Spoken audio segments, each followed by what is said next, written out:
Primetime with Isaac and Souk. 12 cats live across the road. Our door's open. Screen's broke. I turn and look. There's a little kitty cat in our kitchen. So I said, "What are you doing in here, little kitty cat?" Isaac Robb. Cat starts going, meow, all crazy. We need more dogs. Jason Sukanik. Try to let it out the front door. Meow, meow. The cat's still going crazy in there. This is Primetime on the Fan Sports Network. We don't need a bunch of cats in here. Meow, looking in the mirror. Be a dog. 105.1 and 1080. We don't need no meows. We don't need no cats. We need more dogs. The Fan. Welcome aboard! Ahoy! It is I, Ryan Buckley, one last time behind the microphone. Now, I'm not gone yet. I will be back in my normal producer chair tomorrow, but Isaac out the rest of the week, and Souk kind enough to open this chair for me. One last victory lap around the studio as I make my last 2 days here at Odyssey before taking a new gig. Do you realize that this may be the last time you ever host anything? That's right. Because you're moving into some bigwig producer. You're like, what's your official title over there at Coin? Your sports executive sports producer, which sounds made up, by the way. I know it probably sounds more important than it really is. This sounds like something Jason Swigard would brag about. I'm the executive producer. Here's the situation. I'm over there. And so now you're over in the land of TV, where like you don't have to do anything but be handsome. Adam Bjornson and your banana fingers. I'm looking right at you. Well, and that's why I've always been behind the camera when it comes to television. Never wanted to be the upfront guy, nor does anyone want me to be that. This could be the last time anyone hears your voice. You could just this is it. This is the swan song. I will say you just disappear forever. I will say the brand man Dusty Hara left the door open for some fill-in work in the future if I were to be interested. Of course, your wife's not going to let you do that. You're telling me you're going to call the missus, who we all know is in charge of you, and you're going to be like, "Hey, honey, I'm not going to get paid, but I'd like to go and do this radio show." Yeah, I have the day off, and Souk's got an open spot. You mind if I go over there? Yes, I mind if you go over there. Something tells me that's not going to happen. I'll see you because your kids are what, 4 and 2. Yeah, I'll see you in about 19 years. That's about the time that you'll be allowed to come out. I've been trying to get Ryan Buckley to come drink with me for 3 years, and it hasn't happened We yet. might do that tomorrow night, though. I know why. That's not happening. And it's not going to happen. Your wife listens to the program. I think I'm one of those, quote, bad influences. Oh, I wouldn't go that far. You haven't influenced me enough to be a bad influence yet. I think she fears Turkish bathhouse buck. I think she's aware of your previous life, and it's like a Frank the Tank situation. When you leave the house, you see now Ryan. Yeah, she's heard We enough. don't want bathhouse Ryan coming back, do we? Yeah, she's heard enough frat house stories and things like that where it's like, yeah, I don't need you up to your own devices just with your buddies every so often. But And by the way, that's not a terrible thing. I have said many times, I should not be left unsupervised. Left unsupervised, problems happen. And if you leave me unsupervised with someone that is used to being supervised and now isn't, that could be problematic. That could be that's a country song waiting to happen at that point. Yeah, that's why I usually get that out of my system. A couple of boys' golf trips a year for a full weekend away, and then come back to the domesticated life, as it were. Well, yeah, you're a house husband at your core. You thought I was leaving to become a full-time house husband. I did. Now, to be fair to you, me and Rob, who is still probably deported at this point, no one knows. The National Guard's here. Helicopters are overhead. He's got a Mexican street dog, probably here illegally. No one knows what happened. He's been bagged and shipped somewhere. We don't know. We're hoping he returns on Monday if we can get his immigration status figured out. You know what? There's an event coming up in Portland that I think he potentially could be helping organize, and we'll get to that in the news. That's a little tease for you. But me and Rob have been saying for months that you are a short timer.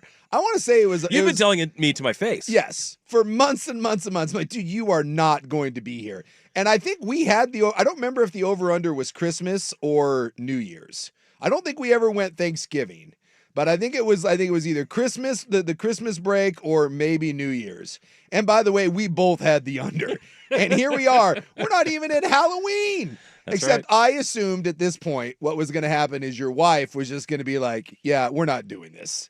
Like we're not paying for any more daycare. Your ass is coming home, and that you would be behind the scenes. I can see the conversation. Well, honey, I mean, it kind of doesn't really make sense to me to work. I mean, what we're paying for healthcare, and who knows who's watching the kids nowadays and what sort of influence they have. And it's almost a wash if I just stay home. And next thing you know, dude, you're living the dream. You're putting in Barney DVDs and you know, you're having cereal at 10:30 in the morning, and you're in your natural state of being a house husband. So the funny thing about that, and just kind of a brief history here, how I ended up getting here was because I really wasn't about that life. You were a house husband. I already tried the house husband ways, and it wasn't for me.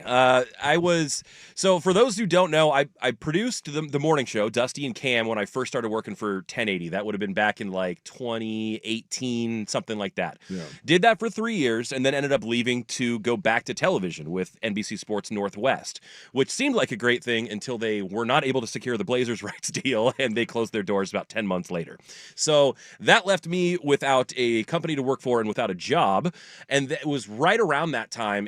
That happened like 4 months after my first was born. My first son was born. Yeah. And so it was like, well, the timing of that's actually pretty good. I've got a couple different like freelance production things lined up. So I'll mostly do the dad thing and I'll try to make a little extra money. And I did that for a while and it was okay. And then I think I started coming back here to do just Ducks postgame and an occasional fill-in stuff. And I remember one of the days I was filling in for Mike Lynch, and Mike told me that he got the Blazers gig, the Blazers radio gig to host pre and post game before he left. And I was in the old studio at McAdam with you, and I remember you leaning back in a break and saying, "Do you want the gig?"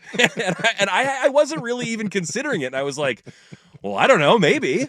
I mean, do you guys want me? I don't know. And things started to materialize. We moved buildings. I started being a kind of regular part-timer for you guys. And then the situation finally opened up and I needed something to do. And I'm someone that, as much as I like, you know, like the freedom and autonomy of like being at home, working from home, setting your own hours, I like the structure and I like being out and being with people. And I like coming to an office. And so well, especially with your wife not letting you go out after hours.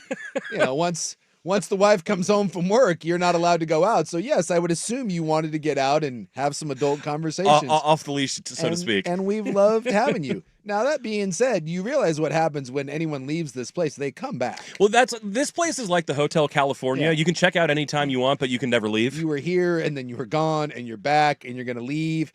Something will happen over at Coin, and, you know, we'll get a call like, I don't know, a year and a half from now, and you'll be like, hey, guys, just letting you know if there's any sort of opening, you know, something happened. Bjornsson got pissy with me, said something about his frosted tips and his giant fingers. Next thing you know, so I'm back at home. And brains turning to mush. So if there's any opening, you'll be back producing the show. If I can cut some more fart drops for you and maybe some Isaac, vulgarities, I'd love to do that. Yeah, this isn't a goodbye. This is a we'll see you later. You'll come back. You'll come back. And we'll talk a little bit more about this later. But I have really appreciated the opportunity. I grew up on Sports Talk when all my friends were listening to Eminem and Limp Bizkit. I was listening to Sports Phone 680 in the Bay Area. Sports radio has been a passion of mine for a long time. I was stunned when 3 weeks into my job as a producer on the morning show, Luke asked me to come in and fill in for Will Darkins on the Sinner and Saint. I'm like, 3 weeks in and I can already host radio here? How does that even work? And then the opportunities have just continued to come, and not just from management, but from yourself, from Isaac. Anytime there's an open chair, you guys willing to put me in front of it and chop it up with the two of you. And I still remember when we were talking about me coming on as your full-time producer, and you asked me what I wanted to do, and I said that I wanted to host, and that hasn't happened, and that's okay. And but you also said, producing here, you're going to be the third most listened to voice in Portland. Mm-hmm. That's what you told me, and I hadn't really thought of it or framed it in that way. And this is a show that has meant so much to so many people long before I got here, and hopefully will for a long time after I'm gone. And I'm really grateful to have been a part of it. Well, we enjoy it, so hopefully we get a couple more days of this, but we wanted to make sure you had one more chance to sit in that chair before you have to go. Just, I don't know, yell at Bjornsson for 4 or 5 hours. I don't know what TV. It's weird because having done this, like I've been doing this for now like 23 years. Basically half my life has been spent doing this. I mean, certainly That's more crazy. Well, I'm 40, so I'll be 47, and I've been here for 23 years. Splitting it right down the middle, Yeah, and when you consider like my adult life, the vast majority of my adult life has been spent here. And I've dabbled in TV. And I will say this for all the TV people out there, I respect what you do. It certainly has its own unique challenges. The difference between doing TV and radio is the difference between winning at Jeopardy and winning at Wheel of Fortune. 100%. Chess and checkers, if you will. I still remember the first time like doing like TV. Like I used to do the Pac-12 like after dark stuff. Sure. Right? We do like, and so when the last Pac-12 game was over, I'd go on the old Pac-12 Network? the Comcast Sports Net. Oh, sure. And I would do those shows with Jordan Kent, and I remember one of the producers. I remember Adam, like being in my ear and being like, "Hey, we're short on this. We don't have the package, the highlight. Can you fill some extra time?" And I'd be like, "Yeah." He's like, "All right, just if it's too much, let me know. We can do something. Can you fill a minute and a half?" And I remember laughing, being like, "What? Did you just say? Can I fill a minute and a half?" It's unbelievable. I worked in TV before I worked in radio, and you think these people who are, I mean, sometimes all different shapes and sizes, but sometimes you do really get the Ron Burgundy types in news and in sports news, and it's like, well, unless it's all right in front of me exactly what I'm supposed to say, like I'm just supposed to freewheel this? Are you kidding me? Who put a question in the teleprompter? Yeah, but yeah, I mean, you're absolutely right. Like in TV, everything is so tight and so structured, it almost paralyzes some talent to have to kind of riff for a little while. And even when I was interviewing for this job over at Coin, the news director asked me about the differences between producing radio and producing TV, and I'm like, dude, those are two completely different conversations. They have nothing to do with each other. Not at all. And like I said, I certainly respect the TV people out there. You were born handsome or beautiful, and that gave you a giant leg up, because it certainly helps to be of that ilk. I was not born that way. I was born this way. But whenever I've had to do TV, it's fascinating to me when they're like, "Man, we've got 2.5 minutes. So, just make sure, you pace yourself." You're like, "Wow, 2.5 minutes." So now you're entering that world of TV. So shave the beard, you start combing the hair, and go be one of the beautiful That's people. the thing is, I won't be I don't anticipate being on camera much or at all, but I think my days of just wearing a hat every day are probably behind me. I'm gonna have to figure out a regular hair product routine. You're gonna have to wear collars now. I know. I was telling my wife that today. Old dingy 49er shirt isn't gonna cut it. I'm like, I might have to go down to the outlets this weekend and get some collars. She's like, "You really don't have enough?" And I'm like, "Well, I mean, I've got a couple things, but I think I have to wear that stuff every day now." Yeah, I've never had to actually dress for a real job. Yeah, that's impressive. Travis Matthew polos will be fine, bro. That's all you need. Maybe so. Yeah, you get the golf polos going. There's Schultz with the Travis Matthew. I love the man who's the idea of like, don't worry, I'll dress it up. I'll put on a Travis Matthew polo. Let's head over to Costco, buy myself some Banana Republic Costco slacks, get a Travis Matthew polo. I'll be good to go. I'm ready for funerals, weddings, work, you name it. I love that look. I have so many already just memories of great anecdotes and moments on the show, and it's one that you go back to frequently. The buddy of yours who was like reconnecting with someone over Facebook after like 20 years and was really trying to impress, and he wore out his like Carolina Panthers polo and his lawnmower shoes. Dude, just blew my mind. Yeah, I was dating this gal, and her boss, she worked at a bank, was saying that like this was like a childhood sweetheart sort of thing. And they had both recently been divorced, and so they were kind of reconnecting. He lived a couple hours away, but he had moved closer. And so they were like, she wanted to like introduce us. So we went like on a group date and went to a nice steakhouse.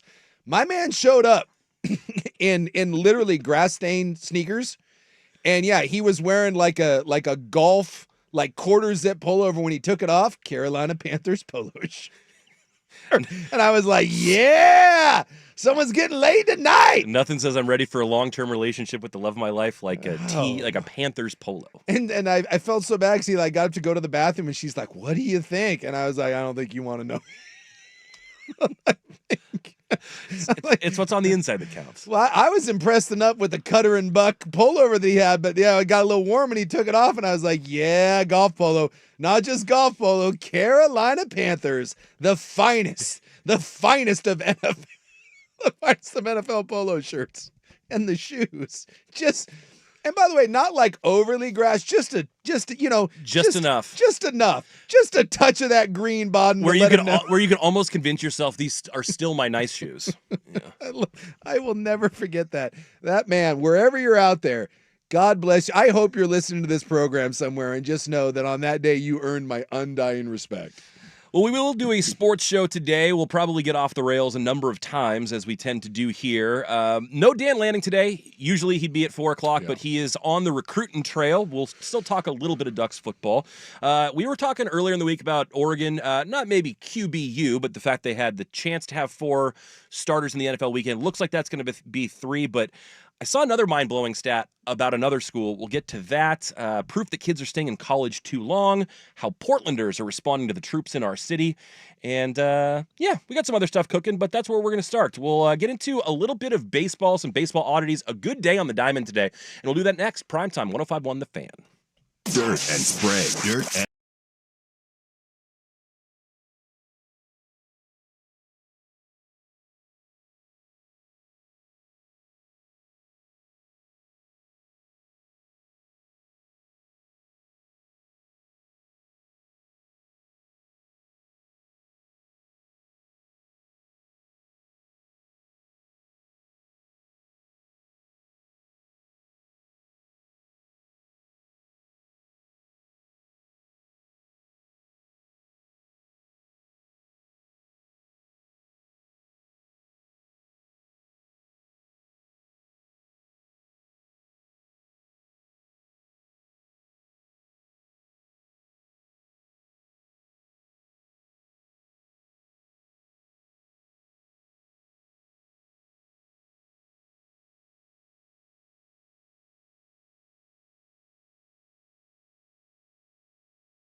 Welcome back to Primetime, a Buck and Souk edition. Schultze kind enough to join us on the other side of the glass today. Schultze, big day or big weekend coming up for your Mariners. How are we feeling? Excited. ALDS Game 1. I will be there on Saturday. And can I just say, shout out to my dad. He sprung for the flex package for next season, so we could hopefully get access to some ALCS tickets once they go on sale here Love tomorrow. it. Yeah. So Very Papa Schultze. I am a little disappointed though in one thing. No headband today? Headband. Like, sorry, bro. I mean, we're talking about dressing up, dressing down, and I feel a little awkward staring at Schultze right now. You want to talk about being dressed down? No headband, and I would hope that when you go to the game, the headband is on. The headband will be on. I don't know if you saw Tark Skubal doing his interview after Game 1 for the Tigers, but he had a 2025 postseason Tigers headband on, so I'm like, oh, you're fixing foaming on one at of the those, mouth. aren't I'm you? like, all right, I'm gonna buy Yeah. 2 of those for the love it. Mariners. Although I will say, I am not a Mariner fan. I am a Mariner supporter. How about that? Okay. Right. Well, I mean, the only baseball team that I truly pull for is the Mets, and then I try to always root for hometown teams, and I know that's Mariners are the closest thing we have to a hometown team, so I support the Mariners. As a supporter, didn't want to see Detroit. I would have much rather seen Cleveland. And I get the fact that Detroit has crapped the bed. I don't want to see Skubal twice. When you're in a series and you've got a guy capable of shoving a ball sideways up the old keister, Madison Bumgarner style, and I get the Mariners have great pitching too. That dude is... Avoid him at all costs. I just don't want anything to do with him. Yep. And so neither one of those teams should scare you. But with Cleveland having 2 of their better pitchers suspended for gambling charges, and yes, one team had a monumental class, but one team for 3/4 of the season was one of the best teams in baseball and has arguably the most dangerous arm in the game, I would have rather have seen Cleveland. The Mariners shouldn't be afraid of anyone in the American League. No. I mean, that roster is as good as anyone's. I don't know. They're not the best. I don't think they're the best team because there's teams in the National League. I think they're the best team in the American League. I've seen too many times in baseball where one guy the San Francisco Giants were not better than the Kansas City Royals. No, one guy was. One guy was. Yeah. And he actually the others won. held it together, kind of. Yes. But he went out and he won 2 games by himself, and he came out of the bullpen to win a 3rd. Yes, and that would be the one thing if I'm a Mariner fan that scares me. If you got a guy that can go out and give you 7 innings and give up 1 run, all it takes, and we've seen this so many times, it takes 1 3-game, 4-game slump of your offense, and that's why postseason is so. Everyone starts gripping a little bit. Yeah. Things get tighter. It takes just not even a 3 or 4 game slump. It can be 2 or 3 because if Skubal plays out of his mind and gives you 2 wins, and your offense goes cold for even 1 or 2 other nights, all of a sudden you look up and you're like, crap. And that's why I'm not cursing anyone. I think the Mariners have to feel sky high. But you're sitting around, you're waiting, and here comes Detroit that basically has been having to play for their life now. Mm-hmm. And I don't know. I would have rather seen the Guardians if I'm a Mariner fan. I feel the complete opposite of you, actually. Yeah? I absolutely am excited that they're facing the Tigers, and here's why. So Tark Skubal went Game 1, almost 110 pitches.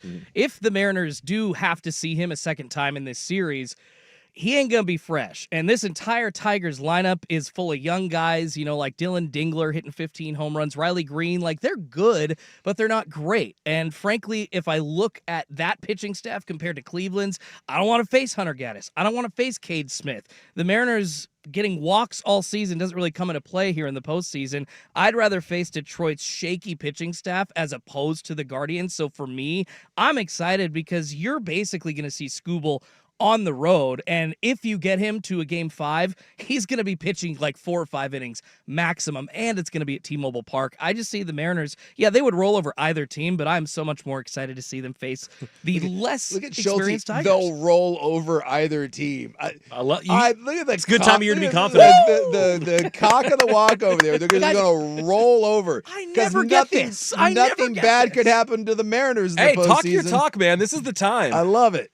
Let's talk a little bit of playoff baseball currently. One of the other things I saw, Mariners related, I'm sure Schultze saw this as well. I don't know that this has been done in the past for other teams, and if it maybe they have, and I just haven't been aware of it, and I saw it because it was in the local market. They had Mariners, and the Brewers did this too. They were hosting scrimmages at their home ballparks while wild card teams were playing games, and so they opened those scrimmages to the public. I can't remember if it was free to get in or if you had to pay a $10, but proceeds went nominal to a fee. local charity. Concessions are open, and I saw some video from it. I saw Cal Raleigh go yard in it, and it was a really cool environment because it just. We talked yesterday about the entry point of getting into a playoff game, and there are going to be so many people that don't have a chance in hell at affording the gate fee to get in there. And I think it's a really cool thing that franchises who aren't playing wild card games are like, you know what, let's find a way to include fans that want to be part of this. And it looked like there were a few hundred, maybe 1,000 people out there. And I also saw they had Ichiro Suzuki playing right field for the scrimmage. That dude loves ball more than anybody. But I don't know if it's a new trend in baseball. I thought that was really cool for fans. Yeah. Well, and just across the board, anytime you get fans involved and you see it with, and do we credit the Raptors for doing the outside the ballpark?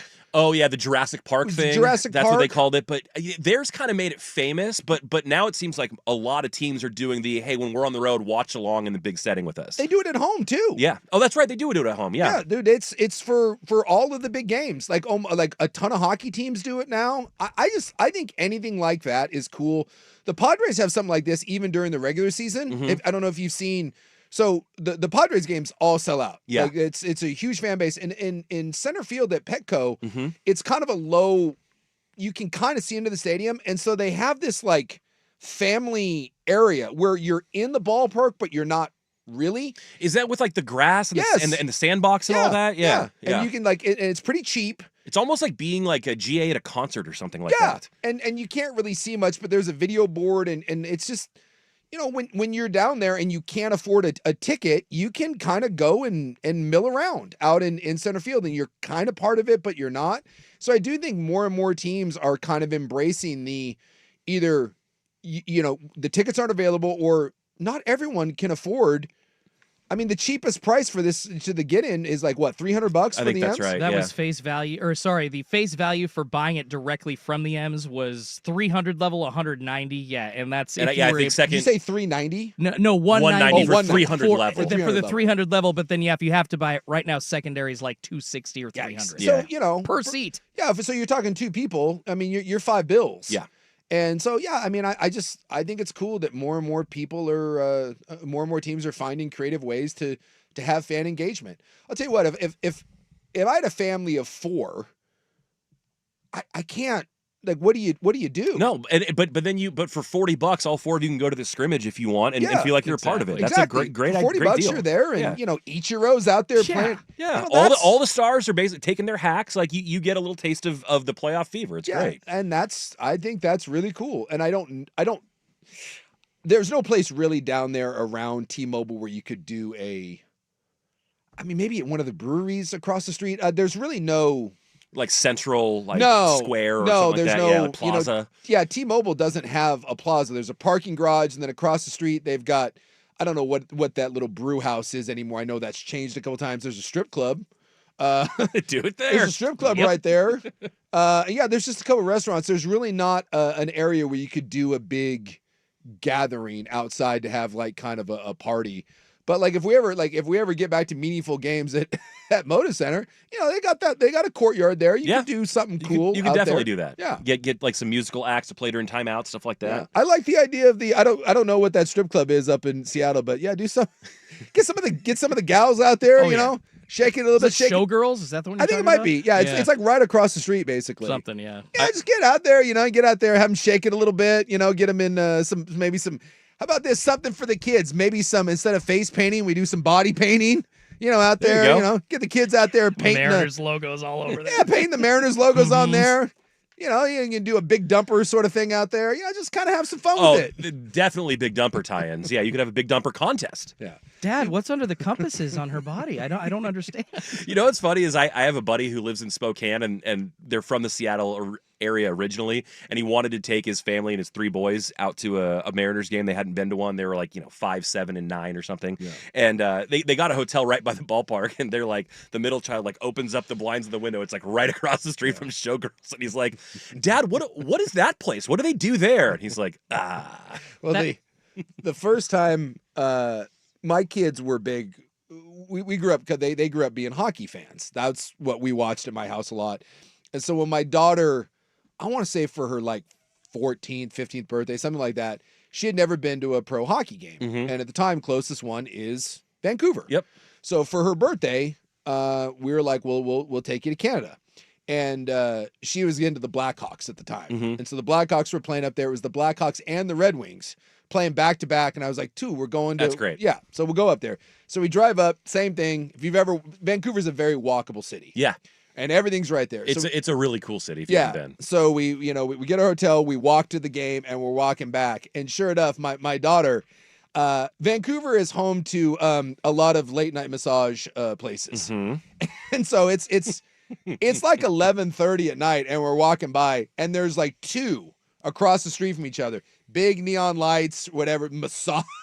And my daughter goes, dead serious, looks at me and goes, "Dad," she's like, Doesn't it seem kind of late for a she's massage? like, why are there massage places open at 11:30 at night? And I Well, kind of honey. smiled. I looked over at my wife and I was like, well, you want to handle this one?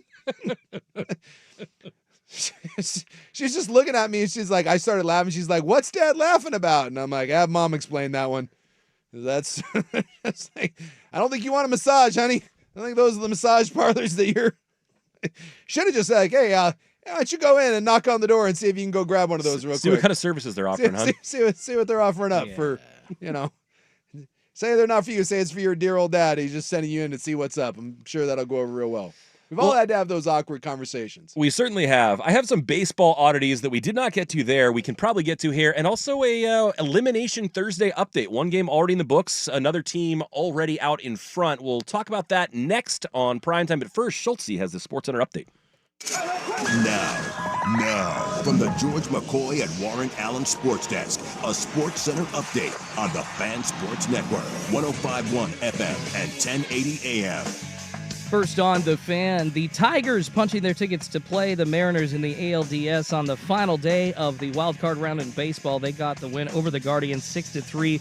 Solo jack from Dylan Dingler helping get it done. Over in Chicago right now, top 5, the Cubs are hosting the Padres in the winner-takes-all game of that wild card series. The winner moves on to face the Brewers. Chicago has the lead 2-0 at this point.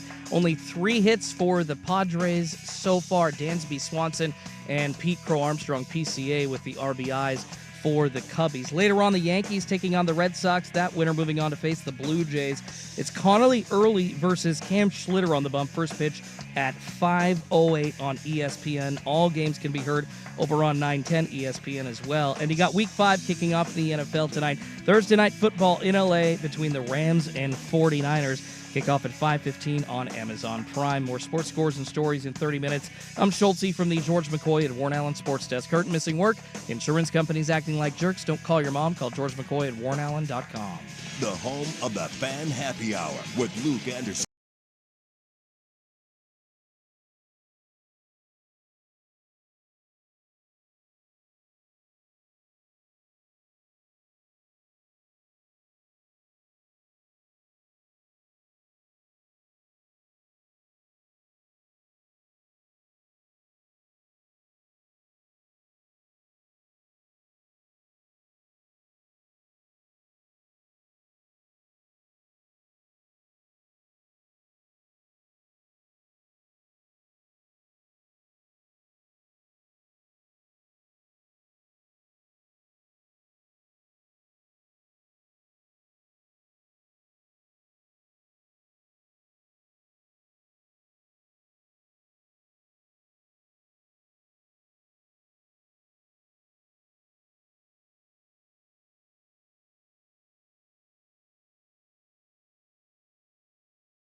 This is Primetime with Isaac and Suk on the Fan Sports Network, 105.1 FM and 1080 AM. That's right. The heat is on. The H is O. Thank you very much. Wait, is that the shorthand for name of the song? We have a sales guy here that loves. There's an SNL sketch where So I clearly was missing a reference here. Will Ferrell plays Glenn Fry. Mm-hmm. If you don't know, like, this is Glenn Fry after they left the Eagles. Yeah. And Glenn Fry did nothing other than he had this song on the Beverly Hills soundtrack. And there's a whole sketch where Will Ferrell plays Glenn Fry, and he doesn't want to talk anything about the Eagles, or he just wants to talk about the heat is on, or as he likes to call it, the H is the O. H is O. So I referenced it on the show like years ago, and one of the sales guys heard me, and so now every time he sees me, he's like, "Hey, Suk, the H is O." That's so lame. So whenever I hear that song, all I think about, like, Will Ferrell is one of those guys that whenever I hear Robert Goulet, when I hear anything that song, Harry Carey, I don't think of Harry Carey. You think of Will Ferrell. I think of Will Ferrell doing Harry Carey. Hi. A nice cool Budweiser. Is the moon made of cheese? I think it is. It's just so that's when you dropped the I don't know why that song came on, but It's in the rotation, man. Is it? Yeah. well, boys, the heat is not on. The H is O, as we like to say. So let's see, who is the Heat on in the playoffs? Right now, the Heat is on the Padres. They are trailing to the Cubs. I think it's still 2-0. Don't have a score bug up right now. 2-0. Yeah, 2-0. We know for sure that the Tigers are on. Actually, Discuss that. Oh yeah, 2-0. Sorry, 3-0. That was the one from me yesterday. Okay. So Tigers are through to play the Mariners. The winner of this Cubs-Padres series gets the Brewers. The Dodgers get the Phillies. Right. Dodgers and Phillies are set because Dodgers won last night. They close out the Reds. And baseball is one of those sports where we've seen it a million times. We've talked about it on this show. Any given day, you could see something that you've never seen before. Something happened in that Dodgers game last night, completely unimpactful to the outcome of the game, but I kind of had my mind blown by it.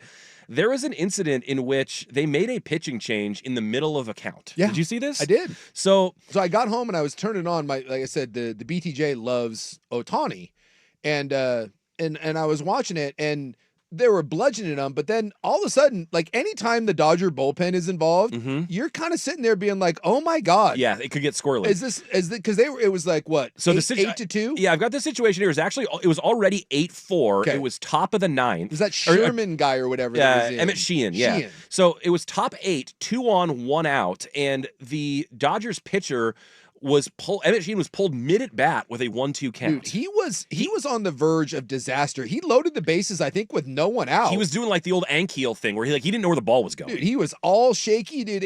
I was like, are they gonna botch this? And Dave Roberts just kind of left him out there. But usually you'd let the guy finish whatever battery's on, but he had seen enough, so he's like, no, we're gonna move on. Mid count, super uncommon, both for the guy leaving the game and for the reliever coming in who already has to work with a count that's in progress.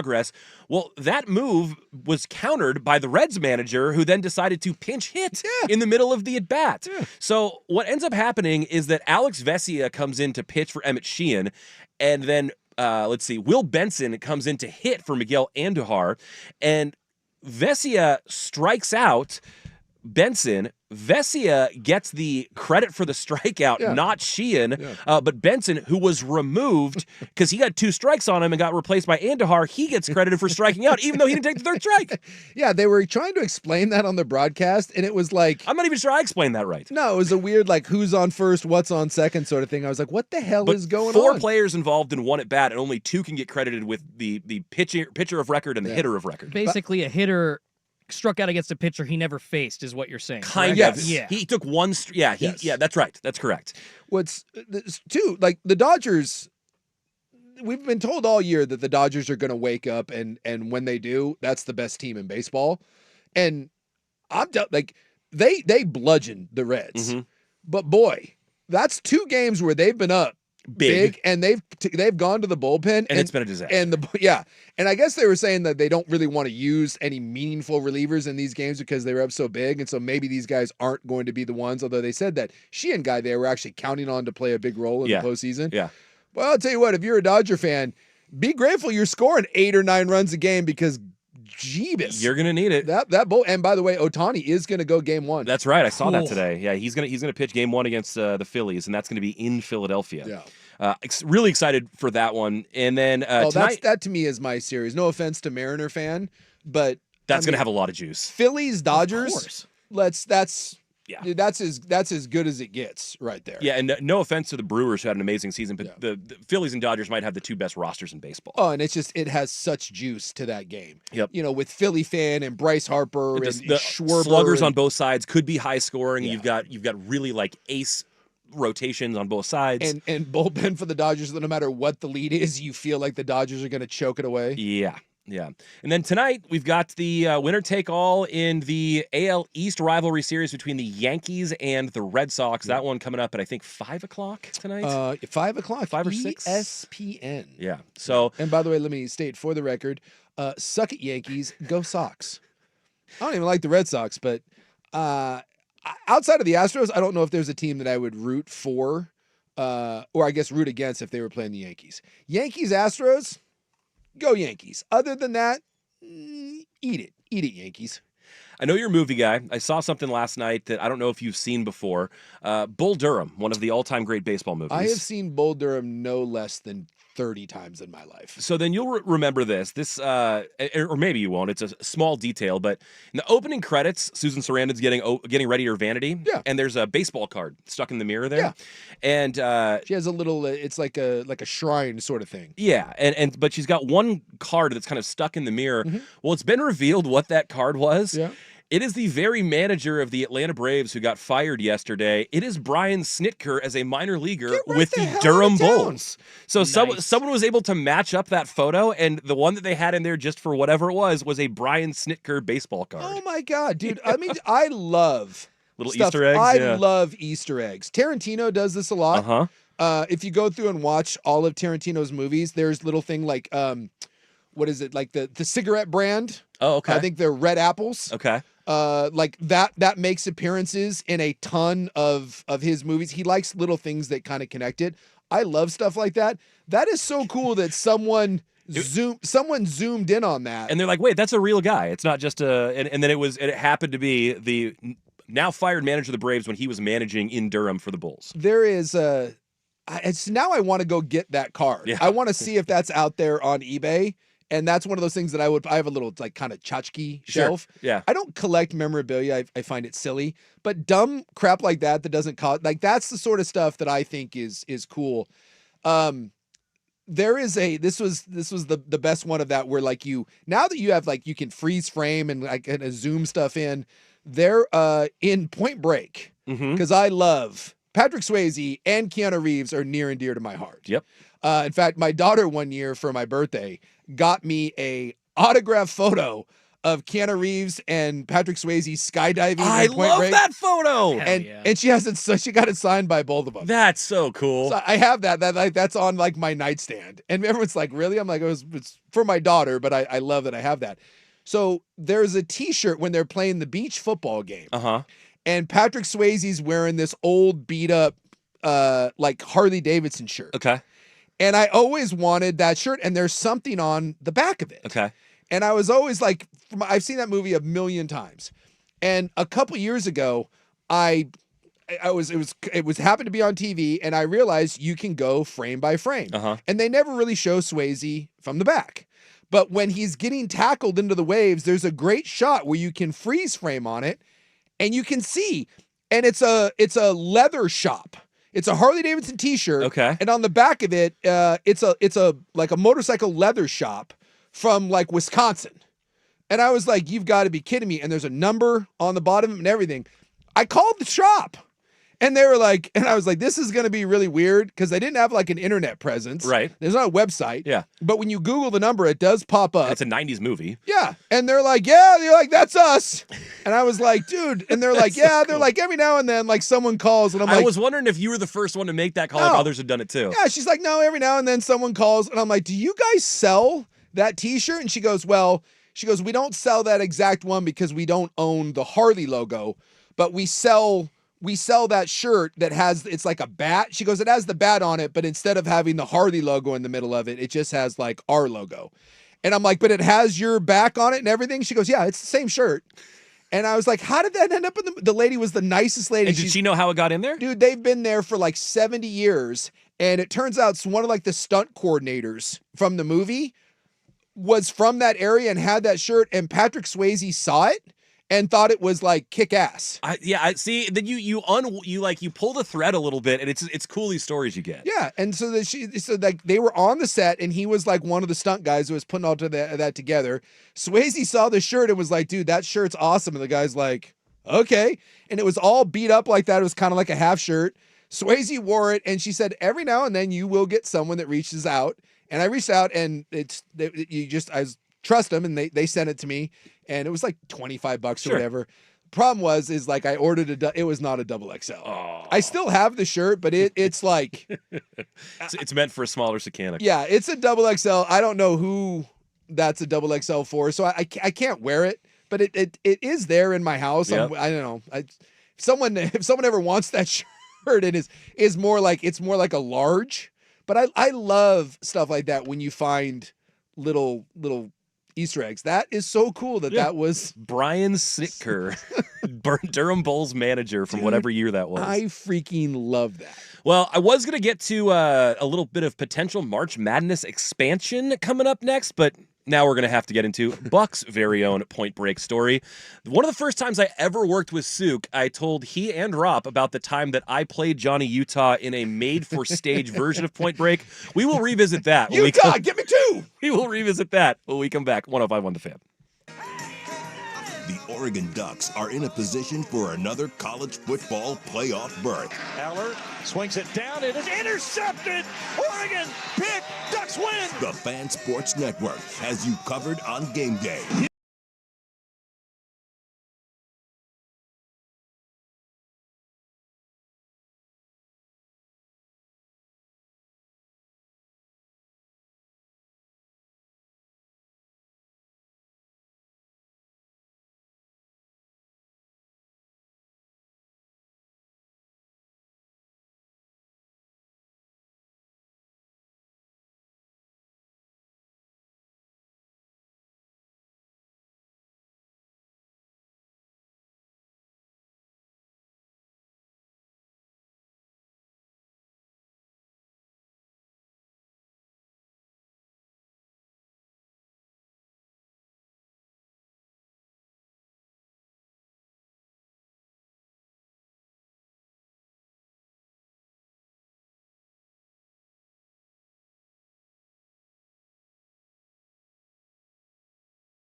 Welcome back to Primetime. No Rop today. No Rop for the rest of the week. This is a sports show, but we'll be talking about Point Break for the rest of the hour.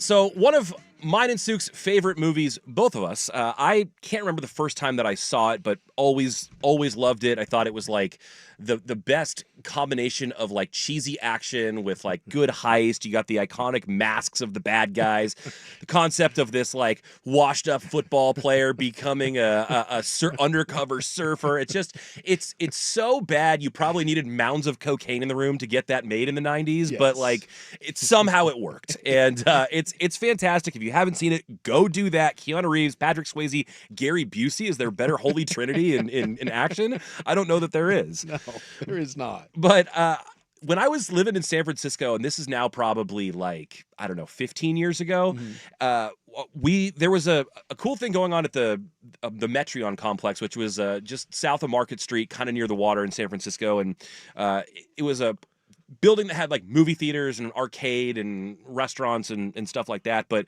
they had a theater there, and they brought in what I think was like essentially like a traveling show for a couple weeks at a time. And it was Point Break Live is what it was called. And so basically it's a bunch of actors going to turn this movie into a play, which really doesn't work on a stage because it's surfing in oceans, it's jumping out of airplanes, it's like chase scenes in cars. They're like it's not adaptable whatsoever, and that's part of what made it great. So they would do like the bank chase scenes like through the audience, and they're like jumping over people, and they're running around with super soakers instead of guns, and so they've given everybody a poncho at the door, and people are getting wet, and they're selling 12 packs of PBR at the door. So it's like a weird surf party environment. And the way they made the show special every night is they had crowd auditions for the lead role of Johnny Utah. And I got tickets for me and my buddy and his girlfriend at the time, now wife. I would go see this show 17 days in a row. Yeah. And so until I got to be Johnny Utah. So my roommate and his, I was kind of always like third wheeling with my roommate and his girlfriend. And I said, so here's the deal. I got all three of us tickets to go to this. And if I can get the part of Johnny Utah, then you guys have a date night without me being part of it. And so, but I promised I would go do it.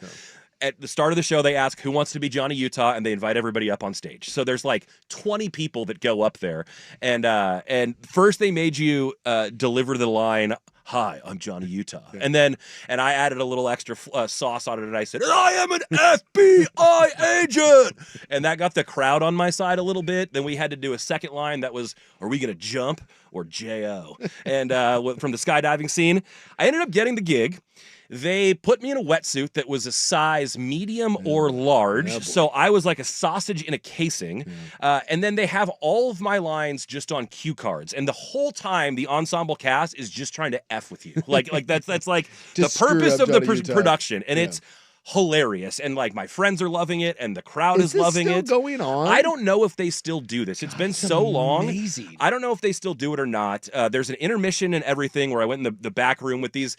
All the actors were like people who were trained in theater, but were like legitimate surfer bros from Santa Cruz, and so they're like sparking up J's and like drinking malt liquor in the back during intermission and stuff. It was a whole thing. But the real excitement came for the skydiving scene, where they were going to throw me off the stage in a harness. And so sure enough, we get to the point where it's time for me to jump, and they toss me off the stage, and I just land on three people. I do not go soaring around in the air. They didn't get the clamp. Like, it didn't latch.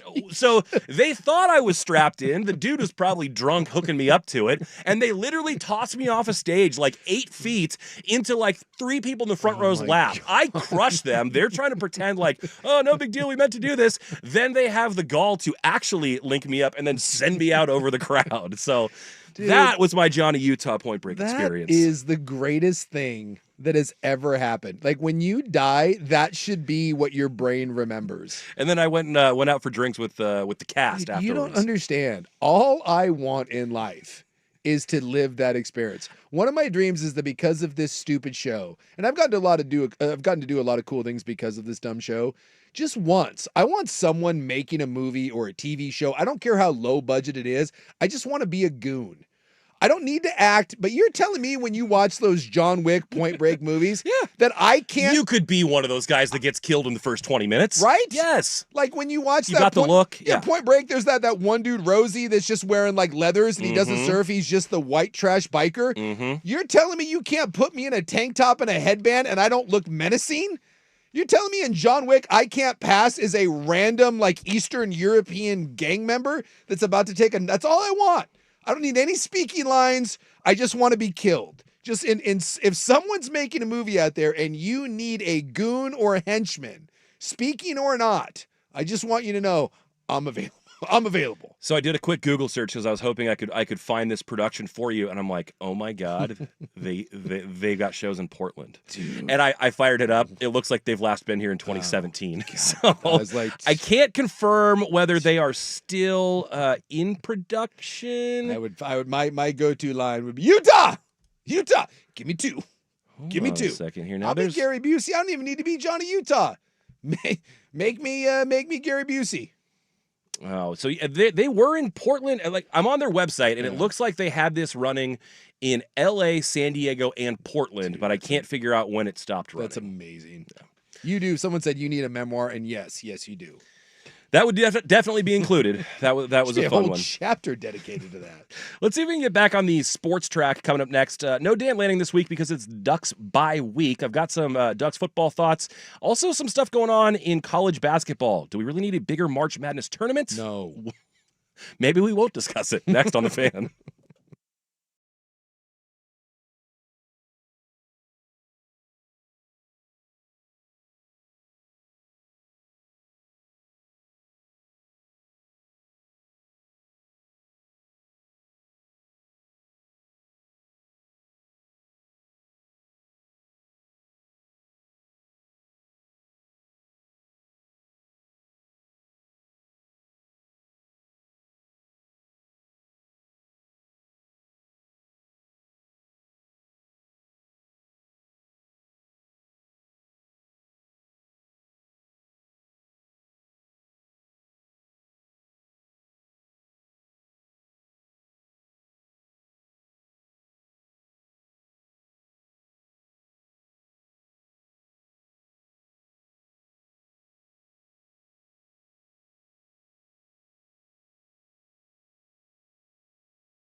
McCoy at Warren Allen Sports Desk, a Sports Center update on the Fan Sports Network, 105.1 FM and 1080 AM. First on The Fan, the Tigers punching their ticket to play the Mariners in the ALDS on the final day of the wildcard round in baseball earlier this afternoon. They beat the Guardians 6-3 thanks to a solo jack from Dylan Dingler, gave them a 2-1 lead.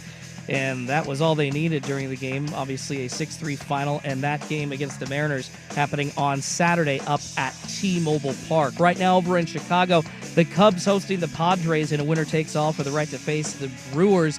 It's been all Cubs so far this afternoon. At this point, they are in the bottom of the sixth, 2 outs. Cubbies have runners on first and second. The RBIs so far are from PCA and Dansby Swanson. Later on, the Yankees taking on the Red Sox. That winner moving on to face the Blue Jays. It's Connerly Early versus Cam Schleider on the bump. First pitch at 5:08 on ESPN. And all of these games can be heard over on 910 ESPN as well. And you got Week 5 of the NFL kicking off with Thursday Night Football tonight. It's the Rams and Niners. LA an 8.5-point favorite since San Fran has to start a lot of backups, including Mac Jones under center. Kickoff set for 5:15 on Amazon Prime. More sports scores and stories in 30 minutes. I'm Schultze from the George McCoy at Warren Allen Sports Desk. Current missing work, insurance companies acting like jerks. Don't call your mom. Call George McCoy at warrenallen.com. Your home for the Oregon Ducks, the Fan Sports Network, 105.1 FM and 1080 AM.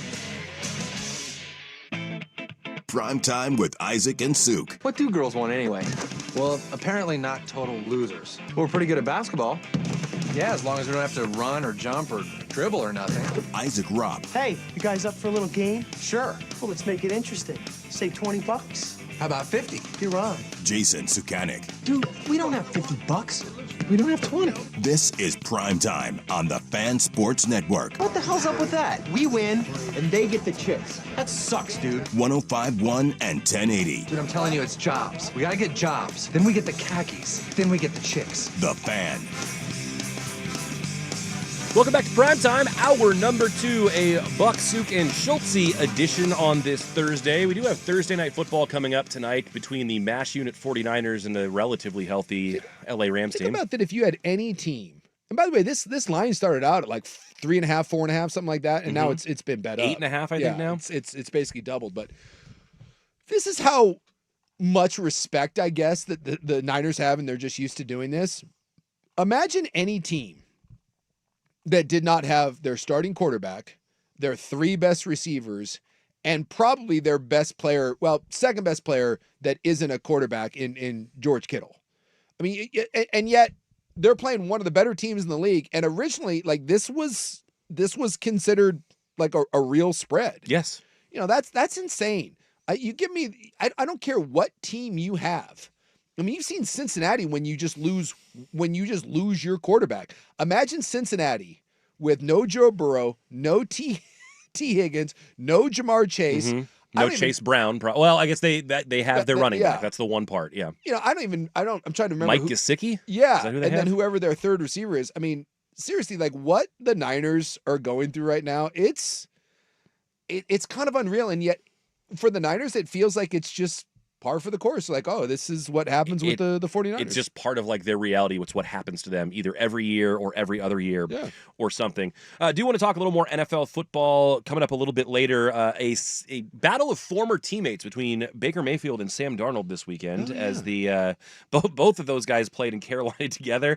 And Schultze's pulled some good audio of reminiscing about the good old days, as one reporter called it. That Baker did a weird tour of duty in Carolina and with the Rams. Yeah.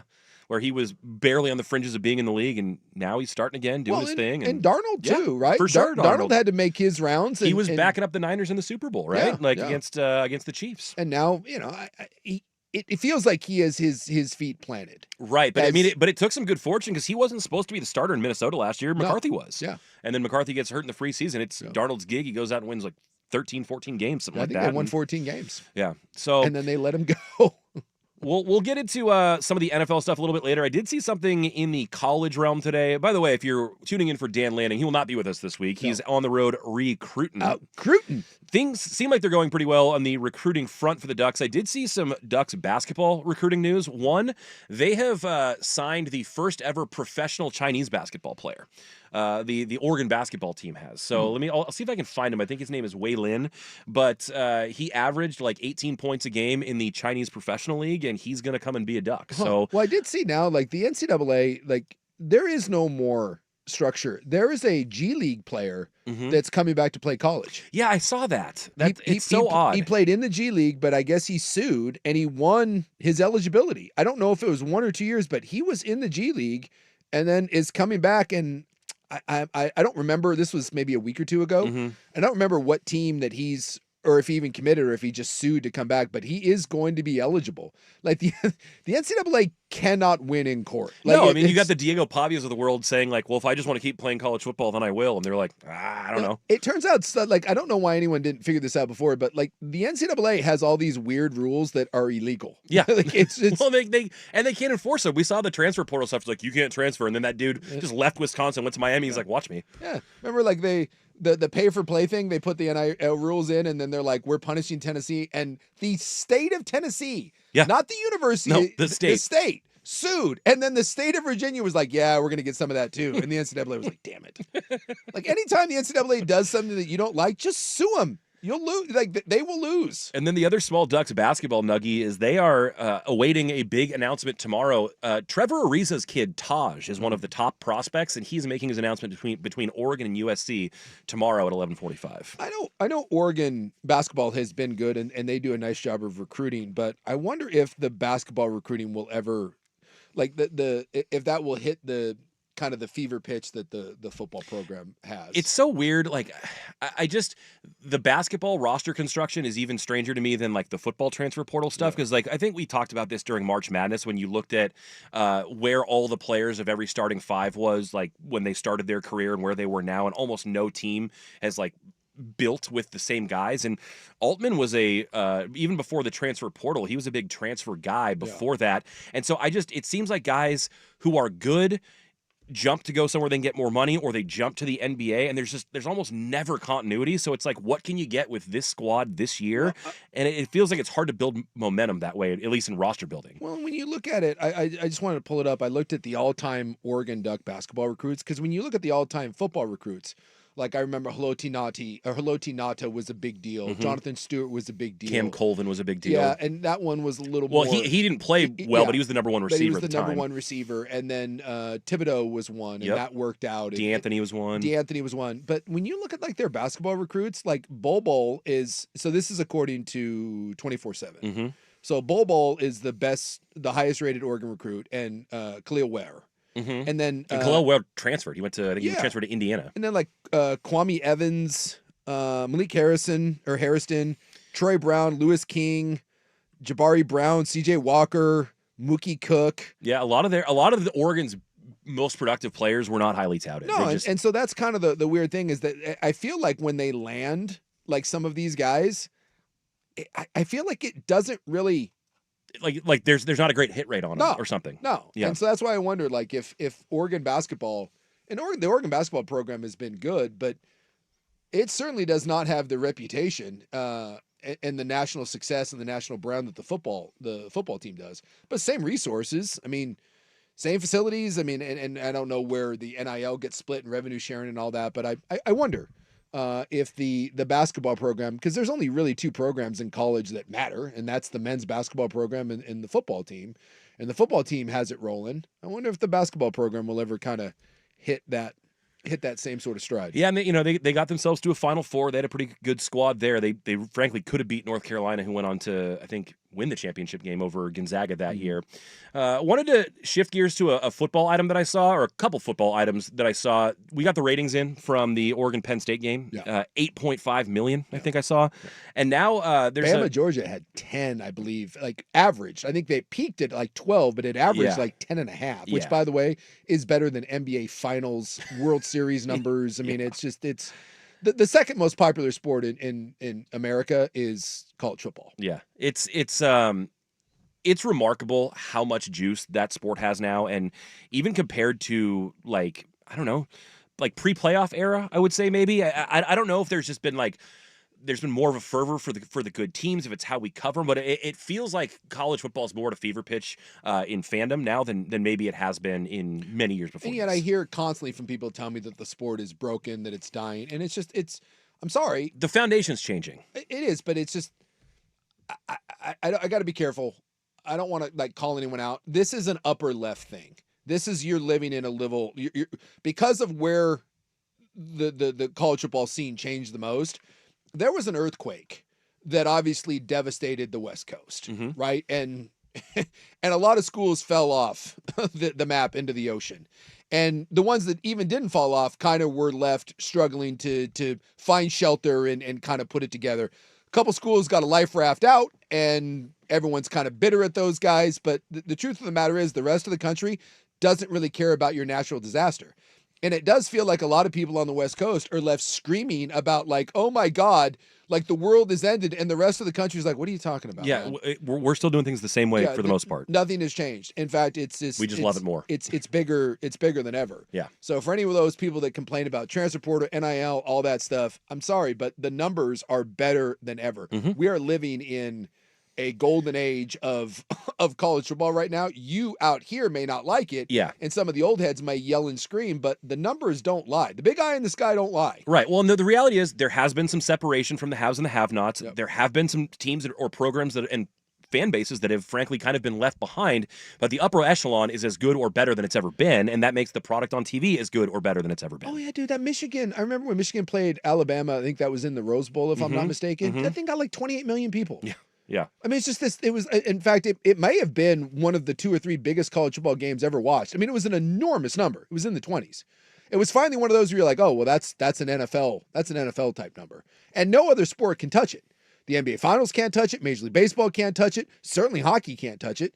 I mean, the Olympics don't touch it at times. No. I mean, college football is a gall darn juggernaut, which I laugh a little bit when I hear colleges complaining and moaning about money and I'm like, please stop. Well, I saw something about that today.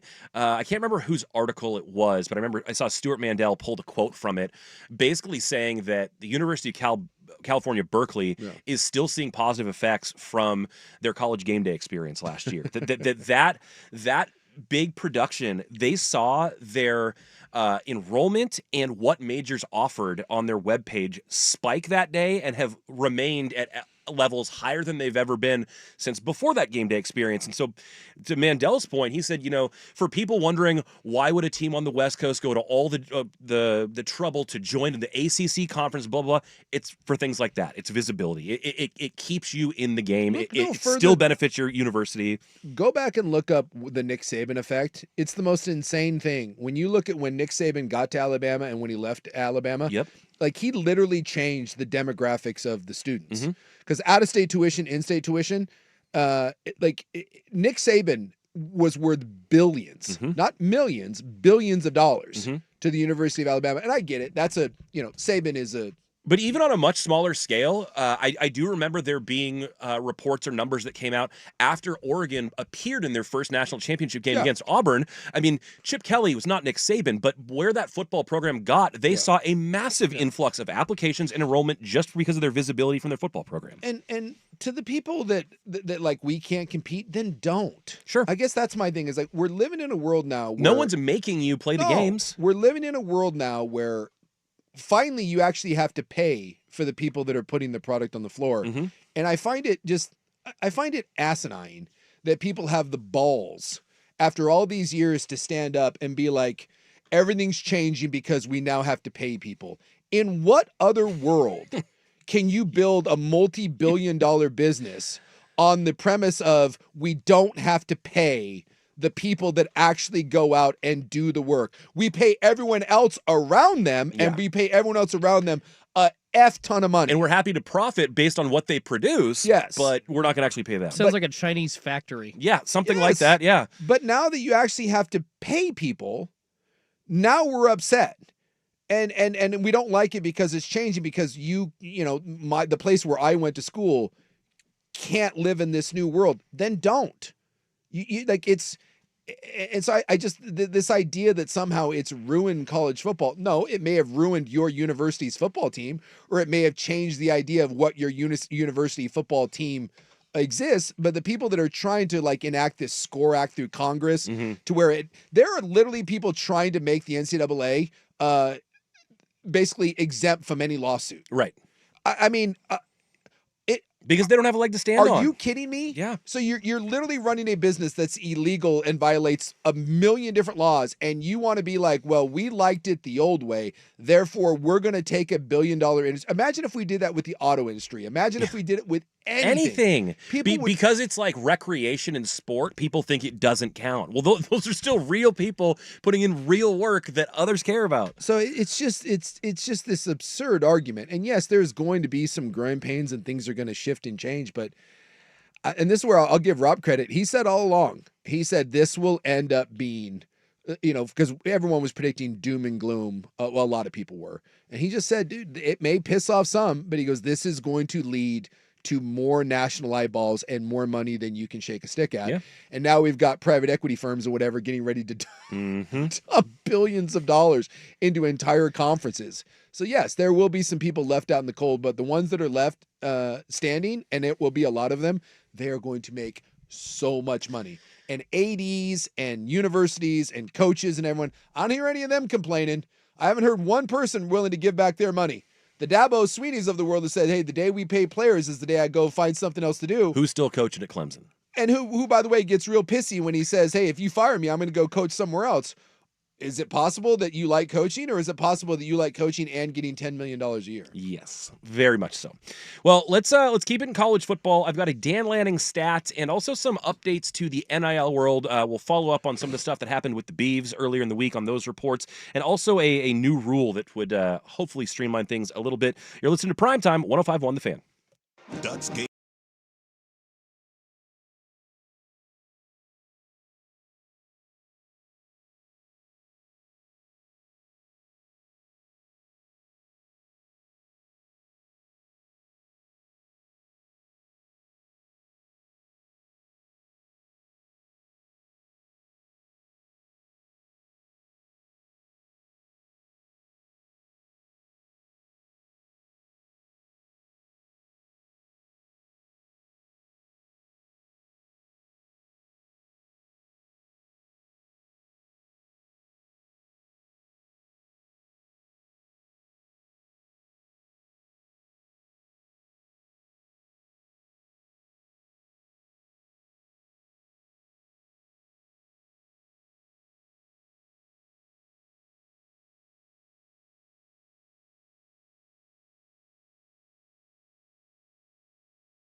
1080 AM. Just a little more time before In the News here. In the news tonight, troops are in our fair city, how Portlanders are handling it. Little spoiler, we're getting naked and punching people. So that's coming up. And we had the hot naked girl that was out doing like yoga in front of the that was like during the riots. Oh, yeah. I kind of forgot about that. Yeah, where's she at? Get her back out there. Yeah, we need her to promote peace. Yeah, that was fantastic. I said I had a Dan Lanning stat for you. I found this interesting because, everyone, Oregon fans, reminisce about the glory days of Chip Kelly and the way he elevated the program after Mike Bellotti. Yeah. But he was something of a shooting star. Was only coached, I think, 53 games or 54 games for the Ducks before he went off to the NFL, had a show cause thing, all of that. But something significant happened over the weekend, because Chip Kelly ended with a record of 46-7 and a winning percentage of .868. Mm-hmm. Winning his 40th game in 46 tries over the last weekend, Dan Lanning career win percentage at Oregon now .870. So Lanning, now the winningest coach at Oregon in percentage, passed even Chip Kelly. Huh. That's interesting. Ducks have won 18 conference games in a row, have the longest home winning streak in the country. And, I mean, outside of getting blasted in the playoffs last year, he's got it rolling as good as Chip ever did. Well, in terms of win percentage, games won, I mean, he's not changing the landscape of the game with this, slash and burn, hurry up offense or whatever. But I'd be interested in, it's comparing apples and oranges. It's two totally different eras. But when you look at the fact both guys have spent roughly the same time with the program, Lanning's like 8 games shy of where Chip was his total Oregon career. Chip obviously brought him a national championship. Dan hasn't done that. But I'd just be interested in your perspective on one, not one versus the other, but just that significant plateau being met. I would say this. To me, I will always regard what Chip did as unique because Chip did it through scheme and system. Mm-hmm. Chip did not have the players that Lanning had. Correct. Because this was pre-NIL. Mm-hmm. I think Lanning is living in a world where without NIL, Lanning isn't doing this. Probably right. He just isn't. Yeah. And look, D'Anthony Thomas didn't come here for free. Right, and Kayvon Thibodeau didn't come here for free, and LaMichael James didn't come here. So but also none of the Alabama players were going there for free either. No. But now that it's above board and this is out there, Oregon can flex in ways that they couldn't before. Right. And now Oregon has gone from another school to really one of the 3 or 4 top schools.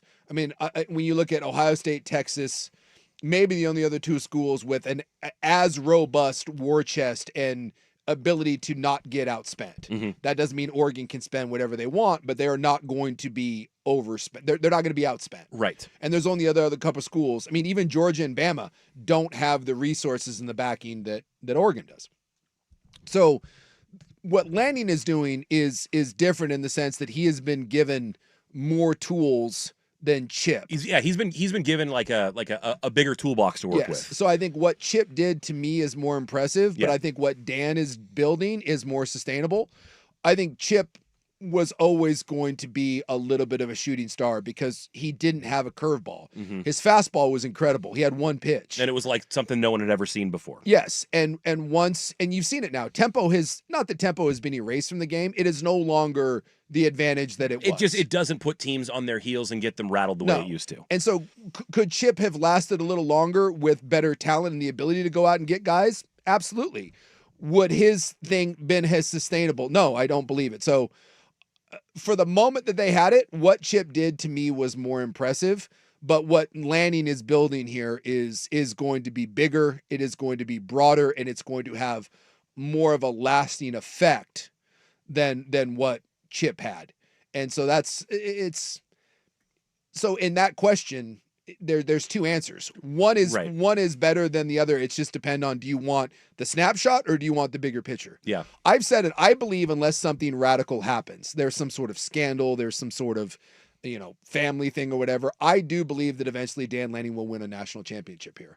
I don't think under that regime that you had, I don't necessarily think that was a given with Chip. Yeah, I think that's right. I mean, and they came close. Mm-hmm. They certainly could have done it. Yep. But I think that was in this era too, where you have to remember Chip played in a world where you didn't have to go through a bunch of people to win a national championship. Mm-hmm. Yeah, just have the best record, play one game. Play one game. And so I think that roster that Oregon had would not have been able to go through. They couldn't make through that gauntlet. No. Yeah, that's right. Chip, when he played teams that were on par with him, he was about a 500 coach. Struggled. Yeah, I mean, and maybe not struggled, but it didn't have the same dominance that you had in conference. It was 500. Yeah. If you go back and look, I remember we did this after he left. He was about a 500 coach against teams that were physically, talent-wise on par with him or above. And so when you're having to win 2, 3, 4 games to win a national championship, that's why I said this version of it is more likely to produce one. And I think if they stay, I don't see why most teams that have put this together and that have this sort of momentum and the resources, I think it will eventually, there will be a tipping point where I think they're going to get one. Are they going to be Bama or a Clemson or Ohio State? I mean, God, who knows? That's like every time someone wins a Super Bowl. Oh, is this the next dynasty? The next dynasty. Dynasties are hard, and they're harder to come by now in sports than ever before. But will you get one? Most teams that have had this sort of trajectory, yes, eventually they usually get one. Whether that's Kirby or whether it's Dabo or whether it's Nick or whether it's Les at LSU. Most of the time, Ryan Day at Ohio State was knocking on the door for a while. And so I think eventually, and I tell this to my Husky friends who just get so disheartened. I'm like, dude, they're like, I don't want to live in a world where Oregon has a national championship. I bet you don't. And I'm like, I think you're going to have to learn I think you're going to have to learn to deal with that eventually. There is a momentum here. Get ready to start talking duck, buddy. Yes. Now, I will say that I think Chip did a lot to help build this version of Oregon and make it. He introduced this kind of new sexy brand to a lot of kids growing up. Yeah. And then it's kind of gone from there. But his style of offense and the amount of points he was scoring and the way he was doing it, I think and you hear it on the recruiting trail, kids say that growing up, this was where they wanted to come play. Right. And not just the uniforms in Nike University, but I think the style in which they played, and Helfrich even continued that style of offense, I really do think led to a lot of offensive players wanting to come here and play in those schemes. Yeah, absolutely. I'm with you 100%. And if I'm hearing that correctly, Suk says Oregon National Championship landing, book it probably this year. There we go. If you gave me 5 years, because I think next year's team will be better than this version. I don't think there's a dominant team this year. I don't think Oregon is super elite. It's certainly not an all-time team, far from it. I think if you played this Oregon team against like the Georgia teams from a couple years ago or some of those Bama teams, I think they'd drop an old-fashioned ass whooping on you. I don't think there's a super elite team out there. So I think you have the ability. Got a chance. But I think the versions of this Oregon team 5 years from now will be infinitely better than this version we're seeing right now. And unless there's another team that rises up and is like, oh my God, you have that year where everything's stacked, I think eventually one of these years, yeah. So if you gave me 5 years and you said they get one, I don't think it's a guarantee, but if you made me if I had to give you an even money bet on it, even money bet, I would bet yes. Yeah. In 5 years, I think they get one. Warms my little Duck fan heart. Thanks for that support and confidence boost. We're going to get there, Schultze. We're going to get there. Hell yeah. It is time for In the News. We will do that next. How Portlanders are handling the troops. Some better than others. Schultze's got SportsCenter.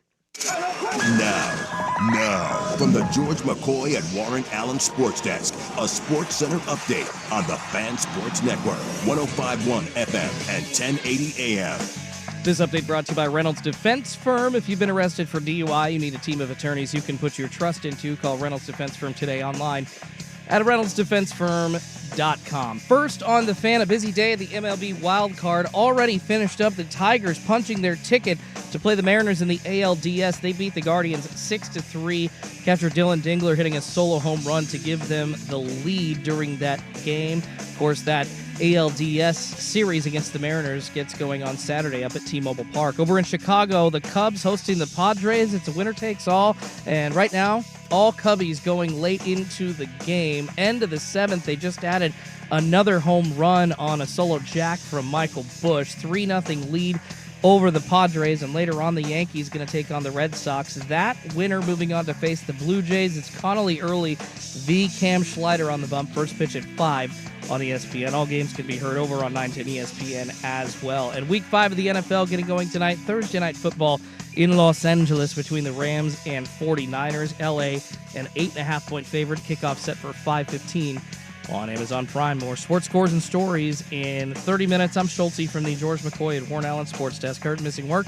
Insurance companies acting like jerks. Don't call your mom. Call George McCoy at warrenallen.com. Recruiting with Andrew Nemec, Thursday evenings at 7 after Isaac and Suk on the Fan Sports Network, 105.1 FM and 1080.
This is Primetime with Isaac and Suk on the Fan Sports Network, 105.1 FM and 1080 AM.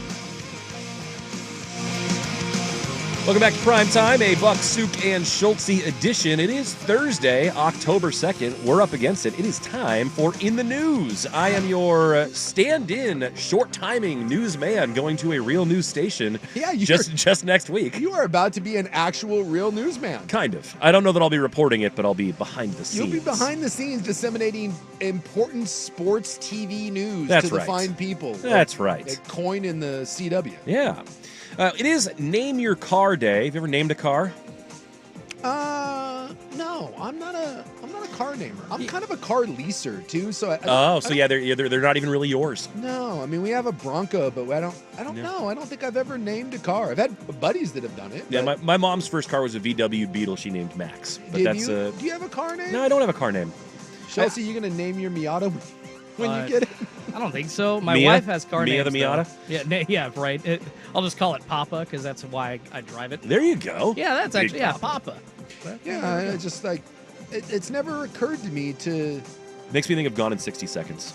How they had all the names for all the cars. Yeah. There's a certain type of person that it takes to name the car, and I'm not that person. Well, are you a fried scallop type of person? Because it's Fried Scallop Day. I will say this: I love scallops, but they kind of they make me a little nauseous.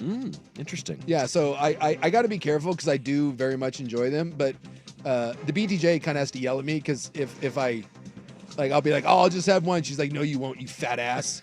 And if I eat, it's just eggs are kind of that way. It's one of those that kind of they tend to upset my stomach. Okay. God, they're tasty. Little tummy trouble. Oh, little pan fried scallop. Yeah. You tell me that's just And you know what? For So kind of good. like for kind of an elegant food, they're pretty easy. Yeah. Like it's easy to do. You don't have to be a great cook to make a nice scallop. Great eats. It's also Produce Misting Day. I'm not sure why we didn't need a day for it, but if you've ever been in the grocery store and they're keeping your produce fresh with the little misters, today we celebrate. being a bald guy, I don't mind every now and then. I kind of stick Just my lean in. Yeah, when they're doing the little mist, I like that. It reminds me of like when you're at like Disney or whatever, Yeah. or like in line. Yeah. Dude, that mist. If I was rich, I would just pay someone to follow me around and mist me. Yeah. It's a great feeling. I thought it was cool when I was like a kid and I put together that one of the grocery chains they play like a thunder and lightning sound effect right before, and I never put it together. I'm like, oh, then the rain comes. Okay, I love a good old misting. I was a simple kid. Every time we walked in the grocery store and I saw the mist happen, I thought it was like special for me. It's Yeah. like, I did something. No. Schultze's here. Yeah, Let's celebrate right? him. I'm here, guys. You find the little things in life. That's the enjoy every sandwich. It's also Custodial Workers Recognition Day. Recognition Day. Hey, I've worked in the custodial arts. That was What did you do so again? Were you a right. janitor? I was a janitor. Yeah. Hell yeah. When I was in college, I was a janitor for one glorious summer at is it Novell, the software company? Oh, okay. Nice. Probably not bad. I can assure you that there has never been a worse janitor than yours truly. They're like, we need you to clean that up. You're like, I don't want to. Well, we were there, it was me and all my idiot football buddies. Yeah. And let's just it was if you are in a college town and 5 offensive linemen show up and are like, we want jobs, do not hire them. Because if you put 5 of us in a building at night when everyone else is gone, I can assure you whatever you're paying us to do is not going to get done. And the things that are getting done, you are not going to want done. Fair enough. Yeah, it's most of the stories I can't share, but it's just nothing good occurred in that building. I should probably shout out the, I don't even know his name, but the custodian in our building here, because twice this gentleman, I've had my phone dying, and I've gone out to my car to get my charger from my car and left my keys on the desk inside, and nobody was still in the building. And twice that gentleman helped me get back in because he recognized me. And I would hope it's gotten better, but this is how bad staffing that job was back in the day. There was twice in that summer where we just decided to quit. Mid-shift, we just left. And then a couple days later, we came back. And they said okay. And they were just happy that we showed back up. That sounds about right. That's how you know they're desperate for your work. Yeah, we just didn't show up for 2 or 3 days, and we're like, hey, if we came back, do you think we'd still... And by the way, it was $8 an hour. Yeah, that's right. Also $8 sounds an about hour, right. working 5-hour shifts, sweet money in my pocket. And we came back, and we were like, are we going to get yelled at? No. They were ecstatic that we... that we showed back up. I cleaned banks in college. Ooh, Like banks. we're talking, had to go like at 11:30 at night until 2 a.m. Clean the toilets, do everything, paid under the table. It sucked, but I You would make say more than $8 an hour. not much. And I guess the best part is it built character. I don't know. $40 damn a day, baby. And then in the most obscure of national days, I don't know that I've come across one in our In the News segments quite as specific as this. It is National Report Long-Term Acute Care Hospital Fraud Day. Oh. So if you've been defrauded while you've been receiving long-term acute care from a hospital, celebrate, I guess. Or It might be do one of something those- about it. I don't know. I'm guessing like if you end up in one of those assisted living facilities and you're kind of like I'm guessing a lot of those Yeah. people end up with drained bank accounts. Yeah, I can see that, but then I hear acute care, and I think it's like more than just senior living. So Yeah, I don't know. who knows? What I do know is that everyone's in a tizzy about the troops in our city. So apparently we are. Has anyone seen them yet? I haven't, not personally. I keep hearing like different reports that they're here and then they're not here and then the helicopters are here. I know that. Yeah, I've heard the helicopters. Have not actually seen a helicopter, and although I do know that they're here. You know, But- we got some friends that live down on the South Waterfront, Yeah. and I guess at night it's driving the people crazy. But like, there's like low flying Black Hawk helicopters, and it's like rattling windows. Meanwhile, there's like 20 people out in front of. Every time they show out in front of the ice building, there's just a handful of people there. Like one of them's got a guitar and then like some cardboard signs. Like, Well, what are we doing? If there is a conflict and an emergency here in this fair city, there's one group that's ready to fight back, and it is the World Naked Bike Ride group, who are convening to organize an emergency World Naked Bike Ride in response to the militarization of our country. Don't have a date and time yet, but the plans are being worked on. Really? That's how we're going to push back. That's the most Portland thing ever. Yes, How it can is. we help? How We'll do we show you respond? our unit. Yeah, that's right. Well, send that one hot naked gal that was doing yoga out in front during the riots. Well, get her out there. There is one other thing you can do about it, although it wouldn't be recommended. A Portland woman appeared in court on Wednesday due to accusations she had punched a federal officer outside of the ICE building. Yeah, don't do that.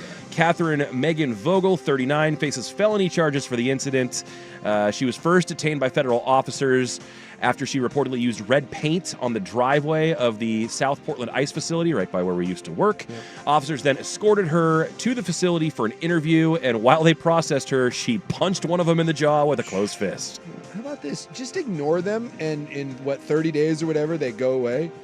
And give them nothing to do, and like the ones in DC, they'll just like clean up some trash and like spread some mulch, and then dude, no one was protesting down there anyways. Well, she was using red paint on their driveway. Dude, I'm telling you, there have been 5 people that have been arrested out in front of that building since July 4th. Just ignore it, and it will go. And it will go away. Our city isn't on fire, so No, they'll it's realize not. there's nothing to do, and then Yes. they'll leave, right? Right. I don't know. Maybe we can send them down to like clean up some old trailers or something. They got Although, nothing else to do. Are they going to want to stick around once they see the goods at the Naked Bike Ride? Oh, there you go. I just love that. That's our response. Show them your tees. That ought to do it. Jeez Louise. Coming up next, some happier news. We talked about it earlier in the week. A new Portland tasty treat. The reviews are already in, and it's banging. That's coming up next in the news on The Fan. This is the Fan's Window into Sports, a view into today's top stories. Brought to you by Window Nation, online at windownation.com. Came over with Austin Hedges, Cal Quantrill, Gabriel Arias, Josh Naylor, among others. Here's a well-hit ball to left by Dingler, way back at the wall, and it is gone! That is Dylan Dingler. How about a By the Dylan way, Dingler on your bingo card? That's a phenomenal name, by the way. It's a good baseball name. Dylan Dingler? The Dingler. Dude, I wish there was a Dingler in my life. I would call him nothing but the Dingler. It's phenomenal. Well, he helps propel the Tigers. Pirates. They are not in the playoffs. The Tigers to victory today, a 6-3 victory over the Guardians. The Tigers will advance to play the Mariners in the ALDS. This month, the more replacement windows you buy, the more you can save, from 30 to 50% off for your total project, plus no monthly payments, no down payment, and no interest until 2027. Schedule your free consultation at windownation.com. Dirt and spray. Dirt and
1051 FM and 1080 AM. Welcome back to Primetime. The sports internet is a great place. This is the most uncomfortable video. Yeah. Buck during the break showed me a video of Jim Harbaugh talking about being accused of sex addiction to Jameis Winston. What? I guess in the draft, it was the draft process. Draft Jim Harbaugh process. was like walking Jameis Winston through how to answer like draft Like tough questions. interviews, and they're like, he's like, you're going to be asked about stealing the crab legs. You're going to be asked about, jumping up on the table and shouting, "Grab her right by the, whatever," or F him right in the, that, and then and he's like, so Jim's like, so let's talk about it. What's your deal, man? You like a a sex sex guy? You got a sex addiction? What you got? Some kind of like you like sex? You got some sort of sex addiction? Guy. And Just hearing James is Jim, just like, hearing "No, sir. No, Jim sir." Harbaugh talk about sex addiction, you're like, wow. I did not have that on my bingo card. I was not prepared for that. This is in the news Thursday, October 2nd. Talked about it earlier in the week. I'm not sure we ever decided on a pronunciation for it, but the Salt and Straw Taco Bell collab on the Choco Taco called the Tacolit? Or are we going Taco Latte? Taco latte, I think it was. Okay. Right? Yeah, The it's taco latte. I don't see an accent on there, so I don't know, but Tacolit, It's Taco just Latte. fun. It's fun to say taco latte. It's way more fun to say. Well, the Oregonian has reviewed it, and the reviews are even better than they thought they were going to be. yeah. They said it is phenomenal, one of the best treats they've had. It says the Tacolit, let's see, ads popping up, or the Taco Latte. Says it captures that general vibe of the Choco Taco, but is many, many times better than the original. I would hope so. The Choco Taco was from Klondike, for God's sake. Yeah, well, I mean, what would you do for a Klondike bar? I would certainly hope that the one from Salt and Straw was better than the one that I bought at Kroger's. Says let's start with the Taco Latte Tortilla, the hard shell waffle cone that is shockingly both crispy and crumbly. It's a dessert that fits in your hand and doesn't even necessarily require a napkin, as the semicircle cone does exactly what it's supposed to. It says the chocolate is real, not some chocolate-flavored product. And although the Choco Taco included peanuts, they used puffed quinoa for an allergen-light crunch to eat each bite. Puffed quinoa. Puffed quinoa. That is so Portland. Texture and avoid the nut allergies. So Yeah, I'm good. it said, but the star of the dessert, the sauce packets, which look just like Taco Bell's.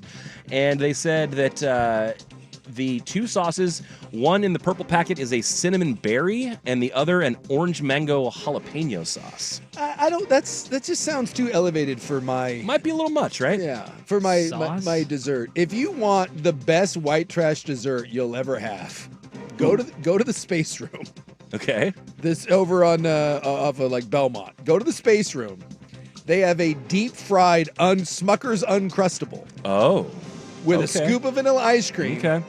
and then like this cinnamon chocolate drizzle thing they put on there. And I am telling you, the deep fried Uncrustable, that is the best. Like, you will eat that thing and be like, oh my God, whoever, like, this is like some sort of great concoction of elevate. No. Fried Uncrustable, throw some cinnamon and sugar on it, put Little a scoop chocolate of drizzle. ice cream, and you will be like, that's the best dessert in Portland at the freaking Space Room of all places. I can definitely get down with that. There was a bar in San Francisco that they had like a white trash style snack shack, and they did everything from like they like make a Frito pie where they like actually put the Fritos out and then like chili and cheese on top of it and bake it. They did fried Twinkies. So I've had the fried Twinkie. I've not done the fried Uncrustable. I've actually never had an Uncrustable. I've just had PB&J sandwiches. Make this your first Uncrustable. Okay. I'm telling you, Space Room. You've had a Book it. few. You've had a couple beverages. It sounds you delightful. need a little late night something. Wander into the Space Room. First off, that area of town, you're going to see some stuff. You're going to see some interesting people. Get yourself an Uncrustable. Tell the bartender, Sook and the Panda sent you. You're welcome. Hey, shout out to the Space Room, though. Actually was there a couple weeks ago. Won trivia with my group of friends. That was pretty Nice. sweet. Nice. Did they give you a free fried Uncrustable? They should have. No, we have them at the house, but no fried stuff. But no, it was a sports question that got us the win. What'd you get? What was it? It was how much money is the NBA's recent media deal, and I knew it. Literally, it was $76 billion. I knew it to the number. So I would not have had that off the top. That's Really? good. I mean, I know that it was massive. I would have known it was maybe in that range, but I could not have come up with that number. I That's well thought done. of all you guys when we did. I was like, oh, anybody from the fan, let's go. We would have nailed it. Dude, there's no way I would have. I don't think I would have got that number. Huh? What? You knew it was 76. Yeah, the article finishes by saying, after we finished the ice cream, we squeezed every last drop out of those sauce packets. They were so good. So I'm going to try that regardless. I like you. I don't know that I need the sauce packet with it to enjoy it, but, when in Rome. That's too highbrow for me. It's all the time that we have for In the News, brought to you as always by Advocates Law. You don't need a lawyer, you need an advocate. You can visit them at advocateslaw.com. Coming up next, we'll get into a little bit of NFL football. Got Thursday night action right on deck, a big Seahawks game this week, and some quarterback talk. Oregon, maybe not quarterback you, but another school might be. It's coming up on The Fan.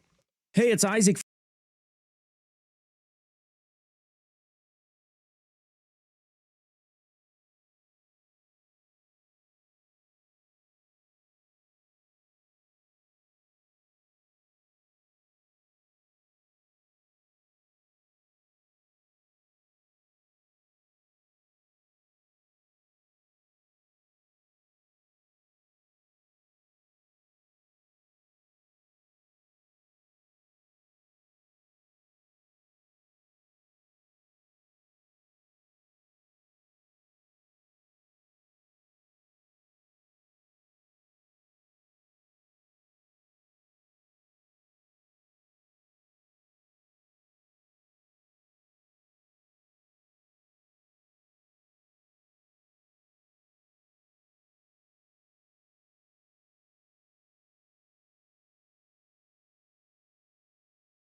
Center update on the Fan Sports Network, 105.1 FM and 1080 AM. This update is brought to you by Grand Central Bowl Arcade and Sports Bar, your Ducks game day headquarters in Portland. First on The Fan, the Tigers already punching their tickets to play the Mariners in the ALDS. They got the win over the Guardians earlier today, 6-3, thanks to a solo jack, giving them the lead from catcher Dylan Dingler. Right now, over in Chicago, the Cubs hosting the Padres down there to a winner-takes-all for the right to face the Brewers. It's getting pretty hairy for the Cubs. They had a 3-0 lead going into the top of the ninth inning, and it looks like San Diego has come back just a little bit now, 3-1, thanks to a solo jack from Jackson Merrill. And now 2 runners on, first and second, just 1 out. Looks like the Cubs are making a pitching change, so we'll see if they can hang on 2 outs away from securing that spot against the Brewers in the NLDS. Later on, the Yankees going to take on the Red Sox. That winner moves on to face the Blue Jays. That's at 5 p.m. first pitch. Actually, so in a couple of minutes from now on ESPN after this game finishes up, and you can hear all that over on 910 ESPN. Once the game that ends first finishes, you'll start to hear the next game. So the Yankees and Red Sox following the finish of this Cubs and Padres game. More sports scores and stories in 30 minutes. I'm Schulte from the George McCoy at Warren Allen Sports Desk. Current missing work, insurance companies acting like jerks. Don't call your mom. Call George McCoy at warrenallen.com. Your home for Seahawks football. The Fan Sports Network. 105.1 FM and 1080 AM. Okay, everyone, shut up and look at me. Primetime with Isaac and Suk. The less I know about other people's affairs, the happier I am. I'm not interested in caring about people. Isaac Ropp. I once worked with a guy for 3 years and never learned his name. Best friend I ever had. We still never talk sometimes. Jason Sukanik. I also think it's pointless for a human to paint scenes of nature when they could just go outside and stand in it. Primetime on the Fan Sports Network. 105.1 and 1080. Please do not misinterpret the fact that I am talking right now as genuine interest. End of speech. The Fan. Welcome back into Primetime, hour number 3. Buck here, Suk there, Schultze right over there. As we get closer to a sports equinox here, there's everything's converging now. We got Thursday Night Football kicking off in about 10 minutes. You've got the Cubbies who are trying real hard to blow this 3-0 lead they had. Right now, 2 on, 1 away. The winning run is at the plate, tying run at first base for the Padres as the Cubs try to close out this elimination game. Top of the ninth. Dude, Mike, I love. we're going to need your microphone on if you want people to hear you. I love high-pressure baseball situations. Yep. Look, everyone's on their feet, every pitch. Top of 9, and you see the people, all the nervous energy bouncing around. And yes, the Cubs are actively trying to lose this game, which is exciting. Damn it. I got to bet on the Cubbies, too. Don't give it up.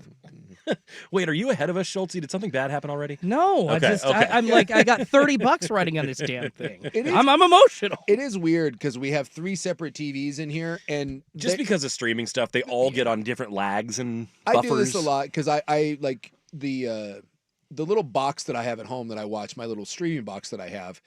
It tends to be a little bit behind the main broadcast. I would say by like 30 seconds to 45 seconds. So a lot of times if I'm following along on Twitter, and sometimes I'll do that, like I'll tweet during Duck games or whatever. Sometimes it's fun to kind of scroll through. I will see in real, like someone will be like, oh my God. And I'm like, damn it. You're like, what? wait a second. Or Yeah. my buddy will text me something like in the middle of a Mets game. And I'm like, oh, what happened? And it's kind of weird because they're like, all right, you know something, is it good? Is it bad? Mm-hmm. And it's always weird now when you're not everyone is synced up. Yeah, I've got, I mean, you know, my group of buddies who are Ducks fans, like, we all have different services. We're all on the same thread, but things are coming in at slightly different times. And if you're on the group thread, stuff could start blowing up if your feed has buffered for 30 seconds and you're like, oh boy, something's about to happen and I don't know what it is. Much better to go dark in those situations if you can. Yes. If I know there's a lag, and there almost always is at my house, and it's a high leverage moment, I tend to just shut everything else out. Shut the phone down. And even if I hear it buzz, I'm like, you know what? I'll reconvene here in a minute. I don't like that. And it even happens in here sometimes, like, because Rob's TV sometimes will be slightly ahead of mine, and I'll hear him react. I'm like, damn it, knock it off. Well, just the other day, we were doing a show, and it was when Chapman had, like, loaded the bases in the 9th, and you were like, they're going to the 9th. We'll see if they can mount a comeback. And I'm like, they've already got the comeback happening. It's happening right now. And then you sped yours up, and then I was behind for when the guy finally got out of it. Yeah, it's a little maddening. My dad's like 10 seconds ahead of me down in Salem, so he'll call me during a Mariners game. He'll be like, they suck. I'll be like, Dad, I didn't see him strike out yet. Damn it. Wait for me to know that they suck too. I don't want to tell him not to call. Like, I want to hear from him. It's just, it sucks, but it is what it is. All right, week 5 in the NFL, kicking off with the little Niners.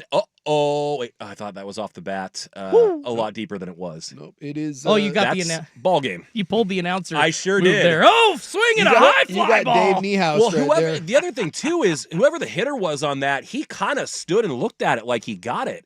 He did not. No. That's going to be a Cubbies 3-1 win. They will advance to play the Milwaukee Brewers. Dave Niehaus was master of my God. the deep fly ball that is caught by the shortstop. Swinging a high fly ball, and he's on the warning track. Dude, not even warning track. That's true. Dude, there was a time where he did it. That's like was the running joke as we were in here doing a show after we had lost the Mariners, and he had one of those, and the shortstop caught it. Like you can't. That's bad. You can't have a deep fly ball that the shortstop catches. And granted, it was one of those the shortstop was playing. He was playing pretty deep, almost like a softball rover. You can't have the shortstop catch a ball and do it's deep and caught. So we were talking about Oregon maybe being QBU, or not QBU, but just having the unique opportunity to potentially have 4 of their alums starting in the NFL. It's never happened before. I think there was one. Someone pointed out you've never had 5, but there have been 4 because Oklahoma. Okay, I think Oklahoma has 4 technically because you had. So that's where I was going to go with this. Is actually is not so much because some of them didn't graduate, but when you look at Oklahoma's run of quarterbacks from 2015 to 2023, they're all in the NFL, and most of them are pretty good. You've got Baker Mayfield first, followed by Kyler Murray, Jalen Hurts, Spencer Rattler, and that Caleb Williams, and even Dylan Gabriel. People forget that he was there between Central Florida and Oregon. Yeah, or so other way around. But so Oklahoma is technically going to set that record with Dylan Gabriel because you have Dylan Gabriel, Spencer Rattler that are both starting. Kyler Baker and Hurts. Yeah, and even Caleb, right? Yeah. He's going to start too. So that's 6. This will be a record for one school. Now it's a little different now because we're living in a world where a lot of these guys play at multiple schools. Or didn't finish there. Caleb Williams didn't finish there. Jalen Hurts didn't start there. Baker didn't start there.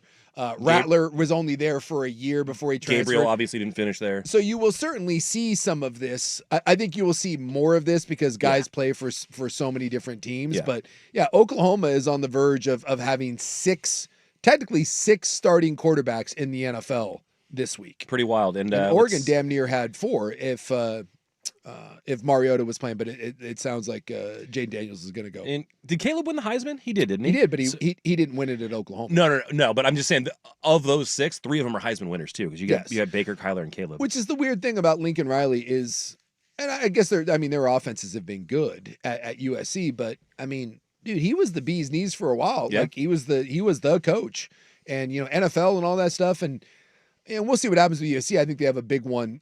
This stretch of schedule, they need to figure some stuff out and prove that, that Illinois loss is just a tough loss on the road. But if he has a rocky year and this thing kind of craters, there's going to be some anger at Lincoln Riley. That has not gone the way I thought it was going to go. I thought Lincoln Riley to USC was really going to stoke the Oregon USC rivalry. Yeah. I was like, we actually have another West Coast school. I think it made Oregon fans a little bit scared for a second. It should have. And Lincoln Riley just hasn't lived up to it. I mean, Washington's been a bigger threat than Lincoln Riley.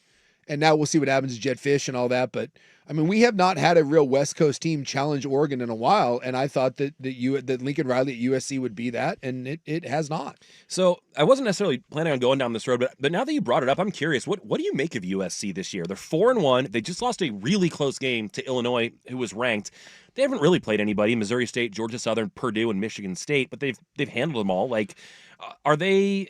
I they're going to take a step this year. I was a believer in USC in that when D'Anton Lynn came in and took over their defense, and I guess Lincoln Riley kind of went hands off in the defense. Said he even changed the way they practiced. Mm-hmm. He said, "What do you need to be good on the defensive side of the ball?" And then they got their NIL in order, and you saw they were recruiting better.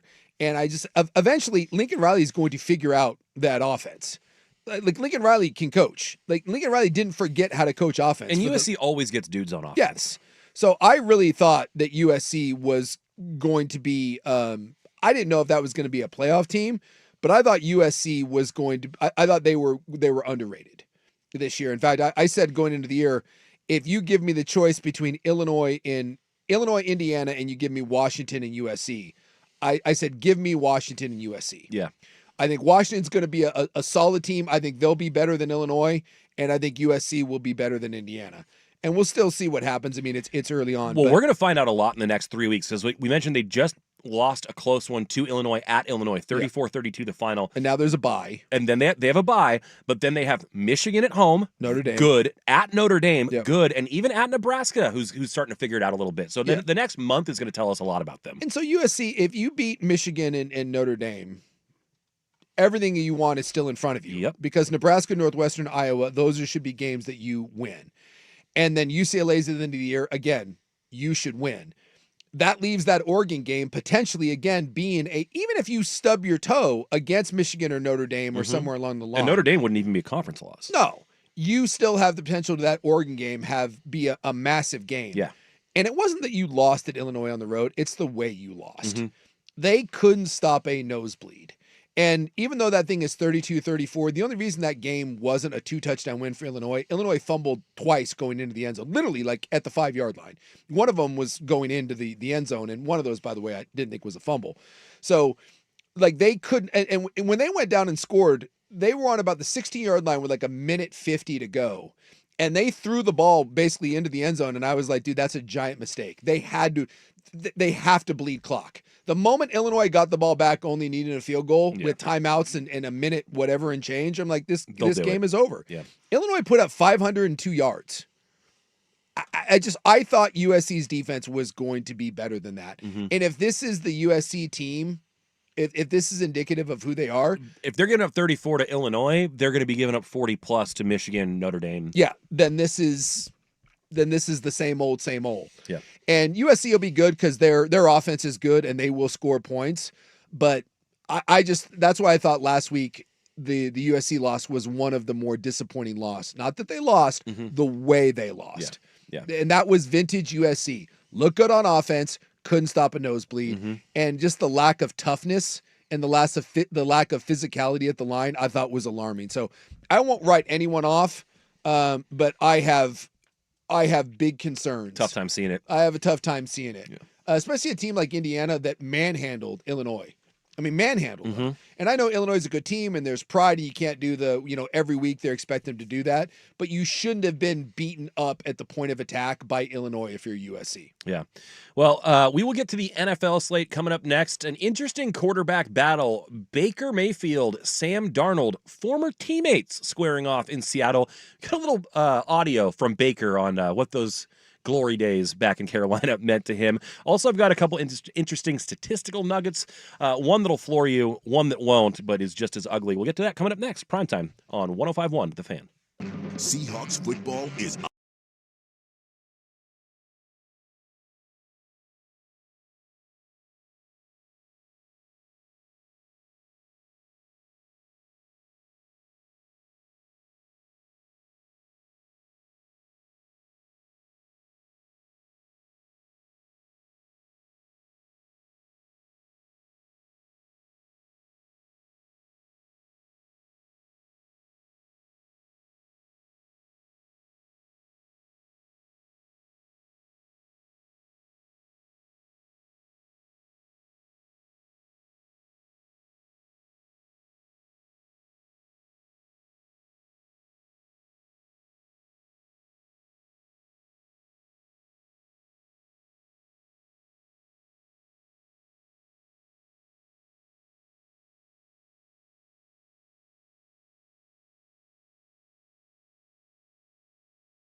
105.1 FM and 1080 AM.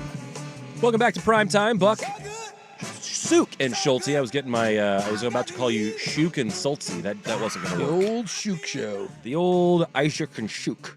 Ishak and Shook on the rock. The Sean Connery version of Primetime with Ishak and Shook.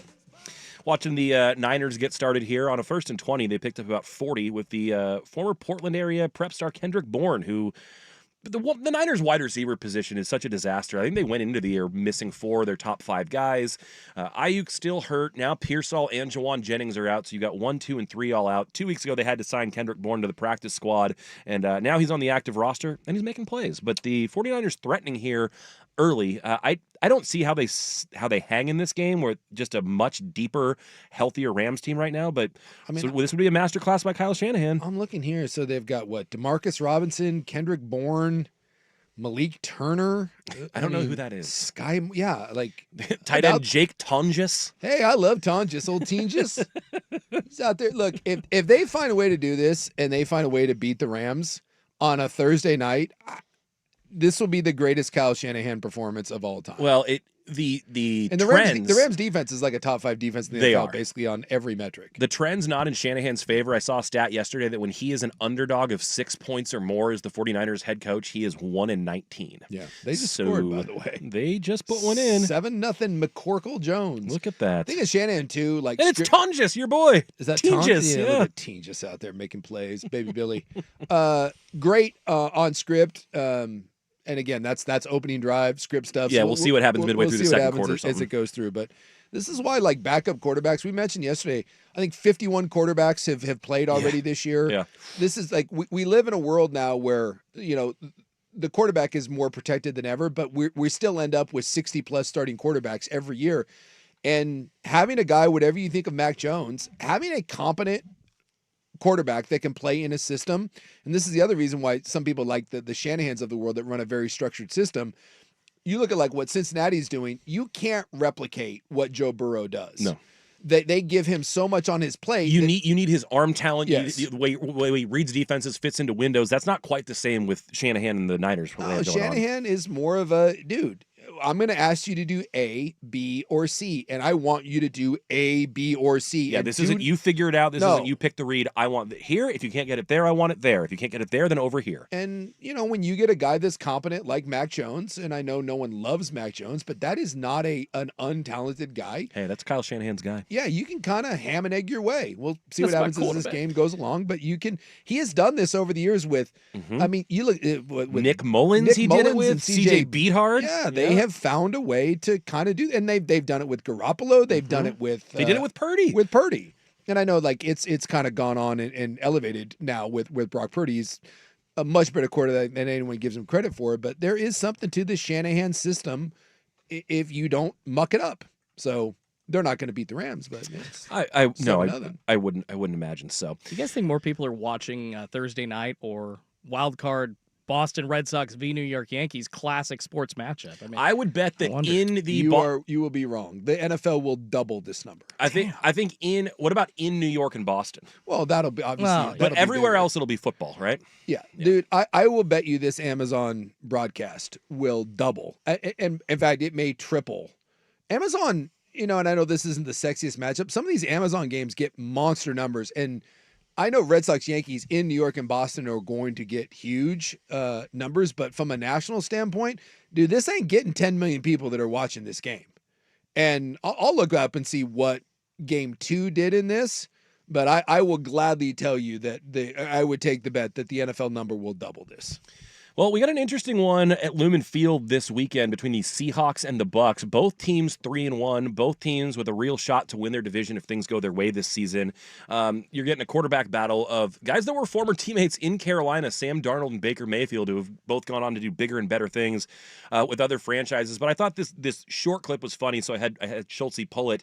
One of the Tampa reporters at the facility was asking Baker about his relationship with Mac Jones because he knew that those guys are still pretty good friends, and he asked something along the lines of like what they talk about when they reminisce, and here's what that sounded like. Reminisce about the good old days in Carolina. What are you talking about? Reminisce about what days? Good days in Carolina? Oh, nope. No, we don't. Yeah, me and Sammy are tight, but we do not reminisce about those days. I have grown to really like Baker.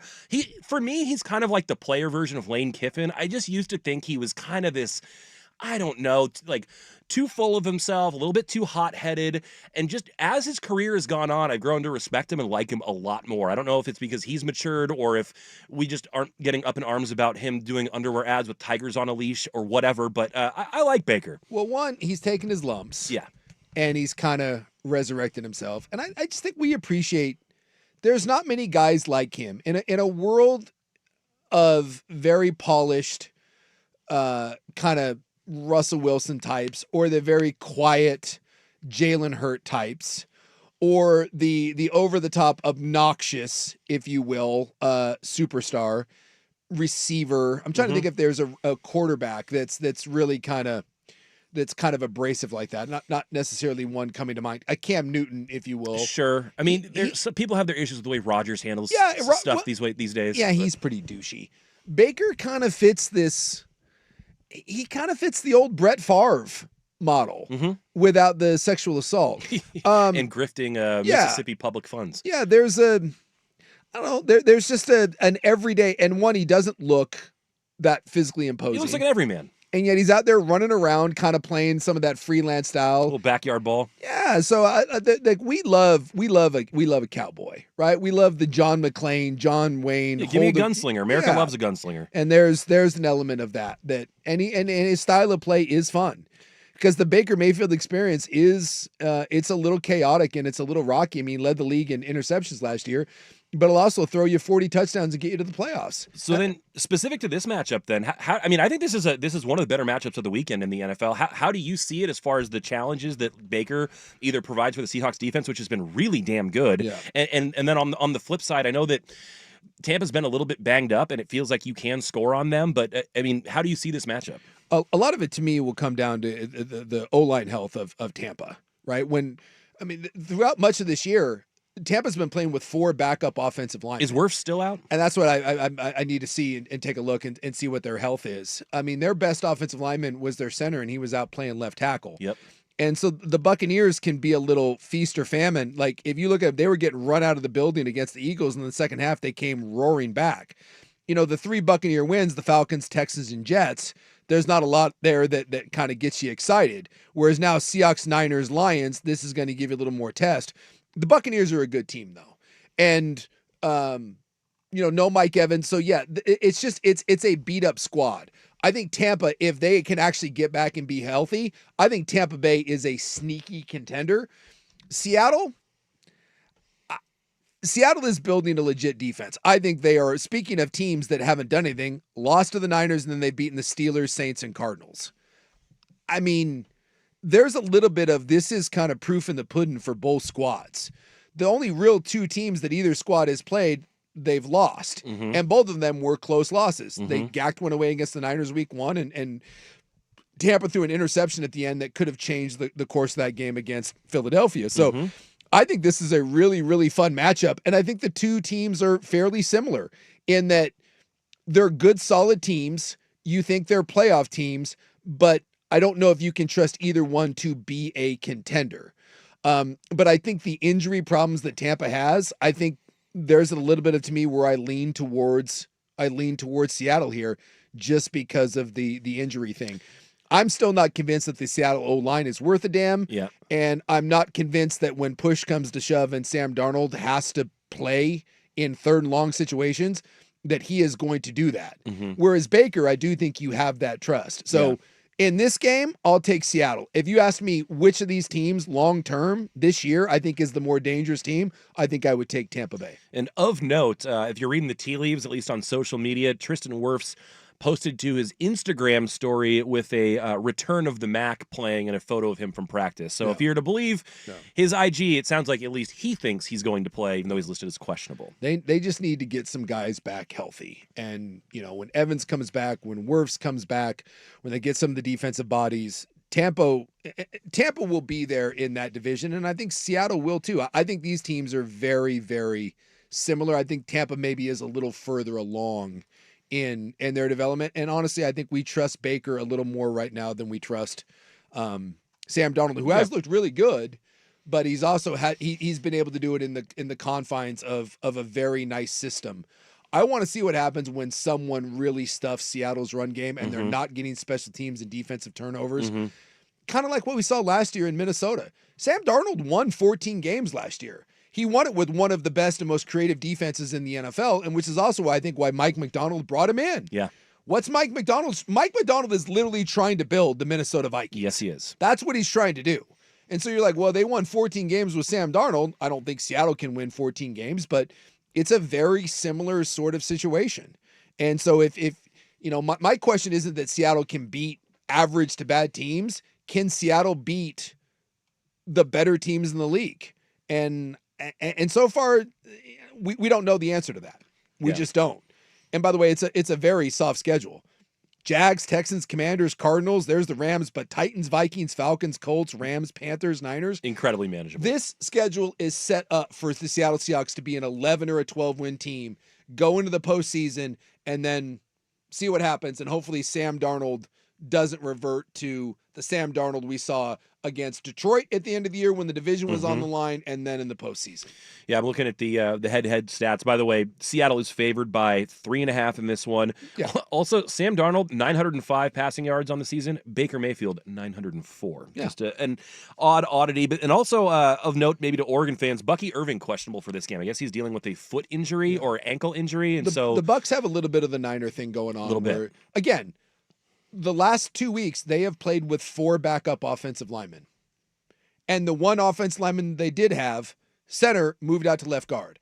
The fact that they are sitting there at 3-1 is that's a Niner-esque piece this crap together. Yep. Oh, and yeah, by the way, that Mike Evans guy, yeah, he's pretty good too. And pretty important to what you do. And Ibuka has just been He's been great. Amazing for them. Yeah. And so, it's this is especially, and I don't know if this is just my perception. It feels like this year there's more mash units than we've seen. Yeah. I mean, there just seems to be injury problems across the league, and you can't feel bad because it's just the NFL is a war of attrition. And I honestly think like half of being a playoff team and being a Super Bowl contender is being healthy. Yep. No question. It just is. When you get the Detroit Lions last year were the best team in the NFL. And then they got to the postseason, and I want to say off the top of my head, it was like 16 defensive players. Yeah, I think it was 22 players total, but 16 on the defensive side had all been on the IR. You can't make it to the end like that. No, you get to the end, and what happened, and granted there were some turnovers, and Goff got his head bounced off the turf against the Commanders, but you can't. I mean, they were bringing guys in off the street, literally at the end of the season. If you're bringing in guys to play meaningful snaps at the end of the season, you're in a bad spot. You're in a bad spot, and Detroit had to do that. Saw a couple nuggets on a couple of AFC teams that people had high expectations for, and boy, those stats are very telling about where they are now. We'll get to those next, as well as which other games Suka is looking forward to in the NFL this weekend. We'll do that coming up next, but first, Schultze has SportsCenter.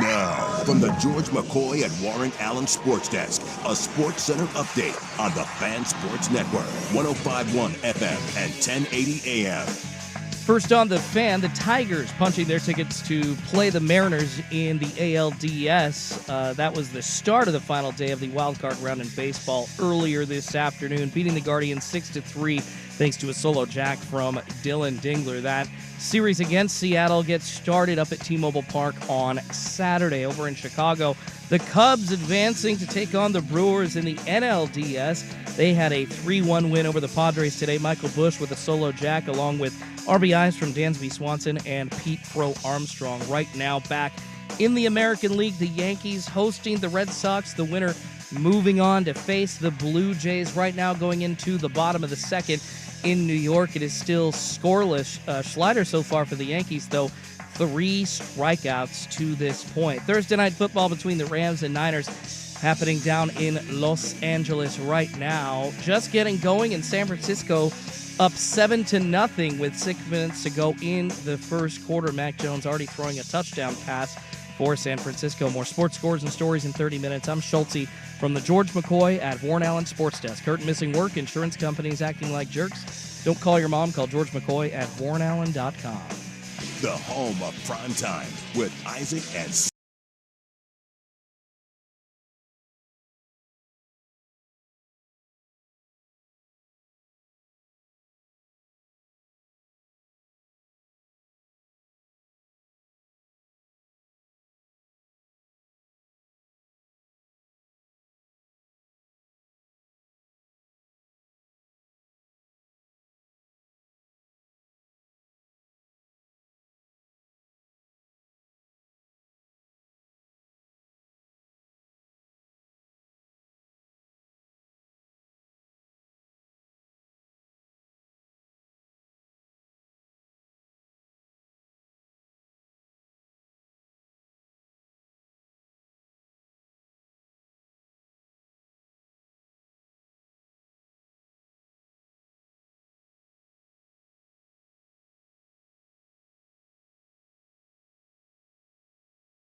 This is Primetime with Isaac and Suk on the Fan Sports Network, 105.1 FM and 1080 AM. Welcome back to Prime Time. I did see one other little Seahawks nugget that probably doesn't result in anything, but former UW running back Myles Gaskin is signed to their practice squad, and he got drafted in 2019, spent some time with the Dolphins, then the Vikings, then the Rams, and he's mostly been a practice squad guy the last 2 years between the Jaguars, Ravens. He played a little bit down in Miami. Yeah, I he remember. did. Yep, he did. But he hasn't been playing much recently, but they just added him to the practice squad, and I guess they caught up with him at media availability, and he said that he got the call when he was back at home in Linwood. He's a Linwood native, and he was burping his 3-month-old baby girl, and he said, to be honest, I've been waiting for this call since I was a little kid. I've been waiting my whole life. That's pretty cool. So, whether or not he ever has an impact to get the call from your home team when you're a new dad that someone still wants you to play, pretty cool.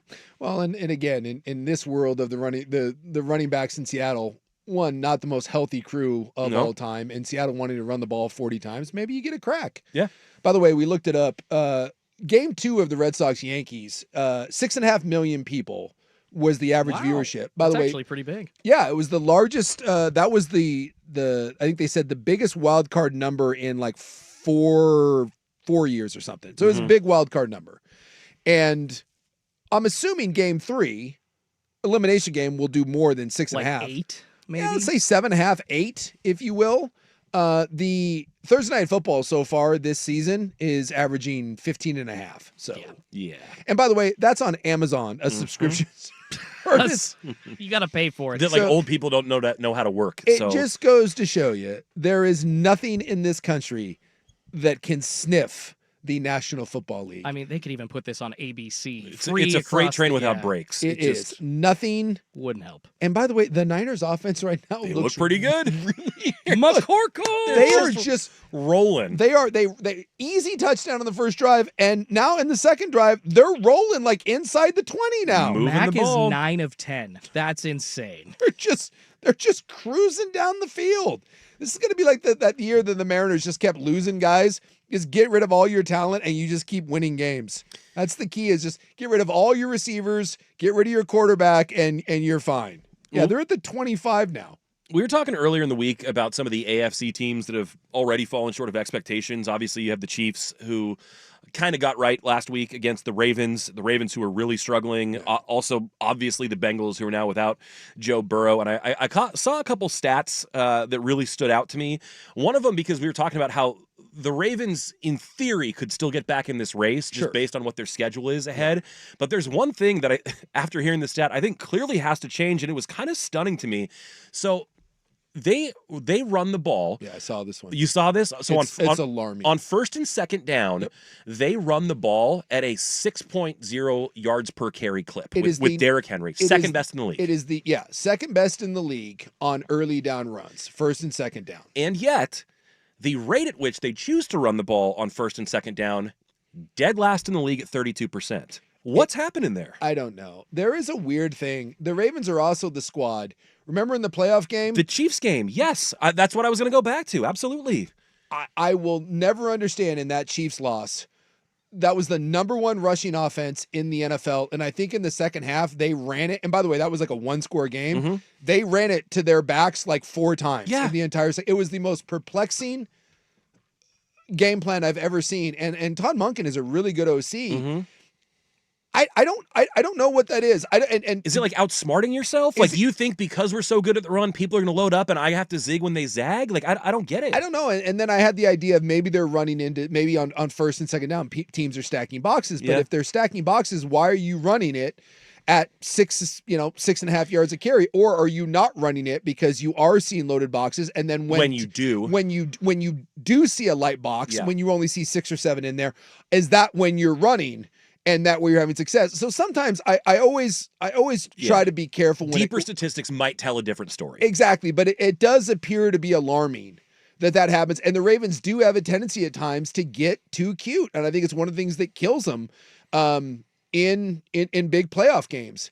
And to have a guy like Derrick Henry and then not use him, because when you get into these situations, he is not an every down back. He is not a guy that's in there on third down. He's not a guy that you can have when you're trailing. He needs to be a guy that you're feeding, and he gets better as the game goes along. He's the body blow guy. He is the definition of 1,000 cuts. Yep. And maybe this is an idea of you just trying to play hero ball with Lamar, and maybe the fumbles have something to do with it. You feel like you can't trust him, but you would think that these first and second down runs would be happening early on in games, and then also too the Ravens haven't had a lot of leads, and that's also where you would expect them to be running the ball is to close out games, and they've been in some nail biters or playing from behind, so. I would need to have a deeper dive, but Dan Orlovsky was the one that had that, and it certainly was one of those that got my attention where I was like, "Oh my god!" Yeah, we like it at least deserves some attention, if not some explanation, and maybe there's a good one. But for them to get things right, and I do think they're a team that could get it right, given the schedule that's ahead of them. But that probably has to change. It is a very manageable schedule, and it's a division that no one should run away with. But you're right, like. You need to figure out what you are from an offensive standpoint, but more importantly, you got to figure. I mean, it's one of the worst defenses in the NFL right now, and I know not everyone's on IR, but you have 3 defensive linemen that are on IR, including your best one, who's a true difference maker. And you finished that game last week with 7 defensive players out, and that ain't good. And then this goes back to the MASH unit. If you're not an elite defense to begin with, and Roquan Smith feels like he's lost a step, and then you lose your best defensive player along your defensive line. And then like Marlon Humphrey doesn't look like he used to. And now it sounds like Kyle Hamilton's banged up too. Yeah, he's banged up. You add him to the report. And so you throw some injuries on top of, maybe some decline with some of the older players, and then maybe an identity crisis there. Look, we all thought Baltimore was a Super Bowl team. Yeah, loaded for a run for sure. And right now, I mean, I think this could still be a playoff team, but dude, they do not look like a Super Bowl team. Though, to be fair, a couple of their losses are razor thin to good teams. We talked about the Seahawks are 3-1 and the 49ers are 3-1. But you look at who those two teams have played. And if we look at who Baltimore has played, I got to pull it up here. But I know Buffalo, where'd the Ravens go? There you go. And they played Cleveland? Yeah. So they've lost Buffalo by 1. They lost to the Lions by 8. And by the way, that was a razor-thin game. Yeah, remember? And then that game was much closer. That game was much closer. And then they got blown out by the Chiefs in that sort of abortion, and then they beat the Cleveland Browns. But I ask you, if Seattle or San Francisco had played Buffalo, Detroit, Kansas City, and Cleveland, aren't they 1-3? Yes. Yeah. I mean, there's a lot of teams right now that are sitting at 3-1 or 2-2. If they played the Ravens schedule, they would be 1-3 as well. And the Ravens, the Lions game ended up getting broken open, but that was the fumble. They could have easily, that Buffalo game was the definition of a coin flip. And if they're 2-2, or we're ringing the panic bell, and then you got the Texans, Rams, Bears, Dolphins, Vikings, Browns, Jets, Bengals, Steelers, there's wins that are coming. It's just that the 1-3 number is like, whoa. So I'm not ready to write them off by any stretch of the imagination, but that's an offensive number that's troubling. And depending on what defensive metric you're looking at, dude, this is a bottom 2 or 3 defense in the NFL. That's got to change. Yeah. And it should change, because I'm telling you, if the Houston Texans look like a competent offense, you've got, then you're up S Creek. Because the Texans offense is an abomination. And I mean that. An abomination. And now you got CJ Stroud saying he feels like he's lost a step. He said he was looking back at his high school highlights and doesn't feel like he's athletic as he used to be. That's kind of a yikes for a guy who's in his 3rd year. They have done a disservice to CJ Stroud, who came into this league and immediately made an impact. And multiple coordinators, no offensive line help, no game plan, bad O-line coaching. There is a real issue there where they are on the verge. And now you're talking about him losing athleticism and possibly losing confidence. It just goes to show you, man, bad organizations that don't protect their quarterbacks. Joe Burrow, this is happening. That's why I said, if I'm Joe Burrow, I would force my way out of Cincinnati. It's not going to happen, but the best thing Joe Burrow could do for his career is pull a Carson Palmer and said, I will sit out. I am not doing this. Yeah. I am not going to spend my career that's already been injury riddled playing behind this. And by the way, CJ Stroud might be wise to do the same thing because they're bad organizations. They just are. Yeah. 49ers just scored again, 14-0 now in Los Angeles on the road. We'll see if Kyle Shanahan can hold this together. Coming up, we'll get back to the Niners. What the hell? I got one more stat from you and a potentially interesting handicap for the weekend ahead. We love to talk sports betting. We'll do that next. Primetime, 105.1 The Fan. It's time for a Ducks Report, the inside story on Ducks athletics. Brought to you by Mods PDX. The future of building is here. Well, it's just a report, but it would be music to Ducks fans' ears. According to Bruce Feldman, Dante Moore, quote, in no hurry to leave Oregon. I got to imagine that would change if they'd say you're going to be the number 1 overall pick in the NFL draft. Yeah. But I mean, look, he's making he's making more than $1 million. King of that school.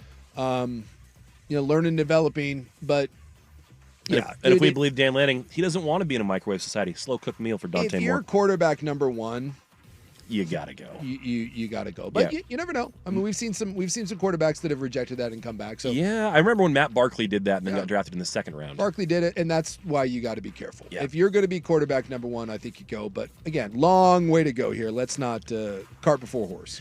Mods PDX, the future building is here. Dirt and spray. Dirt and spray.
One more segment until we get to the club.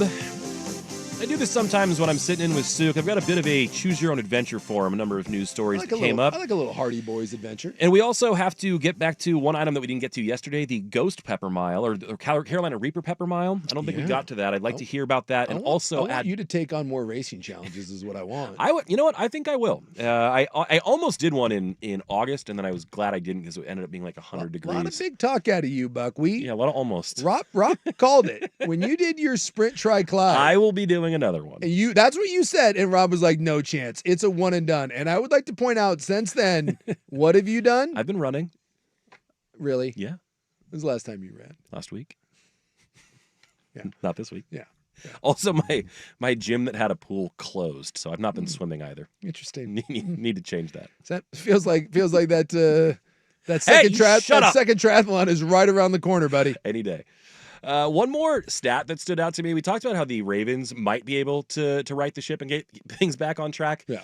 The Bengals, maybe not so much. No. Their abilities without Joe Burrow, even with Joe Burrow, there were a lot of question marks, a lot of holes on the defense, issues with the offensive line. And then I saw a stat today that said, no, there really, really is no hope. They're the only team in the NFL whose punter has amassed more yardage than their entire offense. Every other team in the NFL has more total yards than punting yards. Oh my Not God. the Bengals. No, they're just cooked. And I mean, they just quit. I mean, last week, Jamar Chase said it. They just quit. I mean, that was an old-fashioned beatdown that Minnesota put on them, 48-10. The Broncos 28-3. What are the Lions going to do to them? And we mentioned schedule, like with the Ravens. Dude, they got the Lions and the Packers these next 2 weeks. And I know that division is doesn't look like it has like a runaway freight train in it, but look, when your quarterback goes down this early in the season, you're not bouncing back. Maybe if you have an elite squad like Philadelphia, right? Yeah. If God forbid something happened to Jalen Hurts, Tanner McKee, you would keep that thing afloat. I don't think they're winning a Super Bowl. No, but you could still beat teams. You could still get to the Super Bowl. You could still maybe hope for some magic. That's a playoff team. Yes. It is. Cincinnati is not. Cincinnati was a one-trick pony. Mm-hmm. It's a poorly run organization that doesn't spend wisely in the cap. They're not creative. And basically, even with Joe Burrow, they said that we can win one way and one way only, and that's just try to outscore people. Their defense is a sieve. And now the fact that Jake Browning's in there, and Jake Browning's fine. Yeah. Like this idea that you're trading for Jameis Winston. Okay, Jameis Winston behind that offensive line. He's not going to do any more for you than Jake Browning. No, Jake Browning's been there. He understands it. And when they had a somewhat decent system around him and a decent O-line, Browning was fine.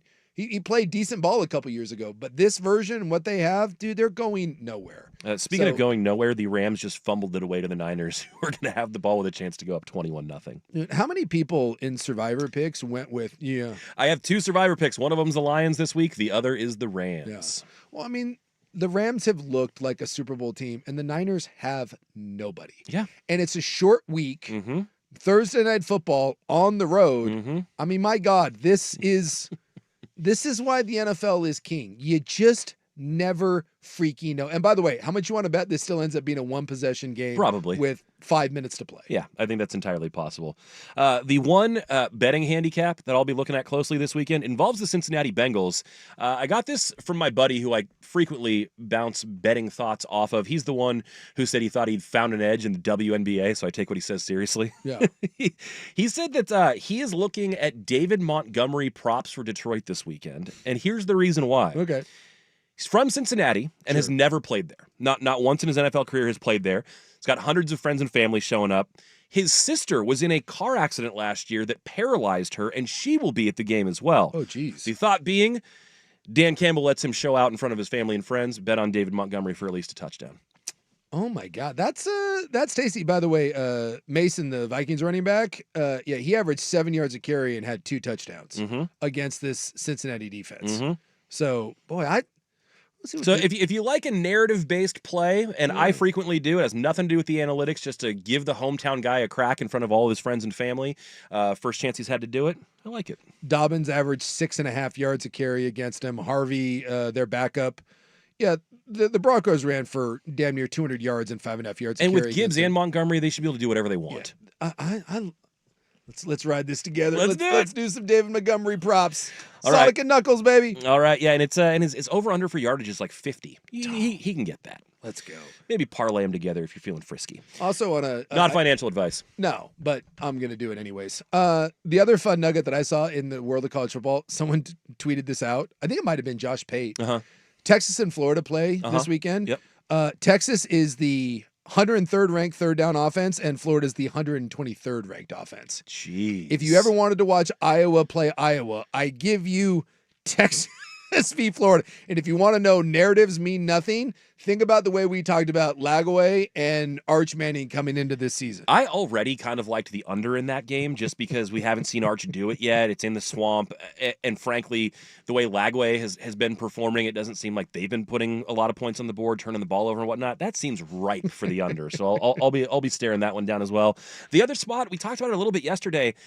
I don't know that Maryland's going to win, but I really like them catching almost a touchdown against UW after UW emptied the tank against Ohio State at home. Now has to go across the country to Maryland. Undefeated with a freshman quarterback that looks pretty good. Yeah, for whatever, you can say what you want about people's opponents this early in the season, but at least for what they've had in front of them, Maryland has handled all tests. And so having the game at home, they'll be ready for this one.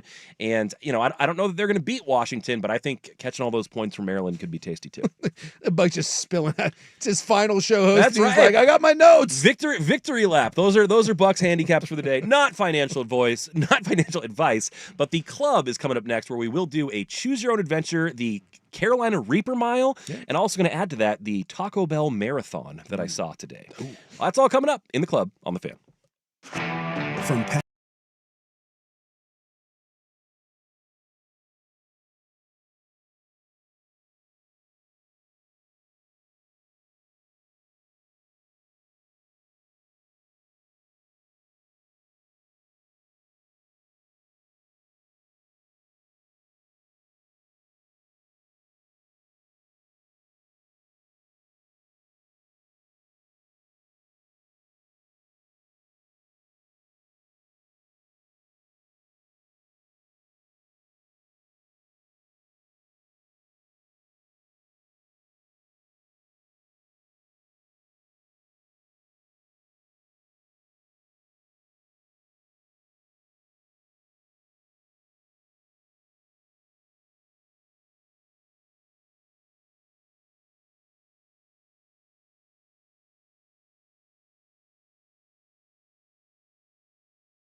1051 FM and 1080 AM. First on The Fan, a busy day in the final day of the MLB wild card. First, the Tigers punching their tickets to play the Mariners in the ALDS. They beat the Guardians 6-3 thanks to a solo shot from Dylan Dingler. Then over in Chicago, the Cubs advancing to take on the Brewers in the NLDS. They beat the Padres 3-1 thanks to a Michael Busch solo home run. Also had RBIs from Dansby Swanson and PCA. Right now, the Yankees hosting the Red Sox, of course.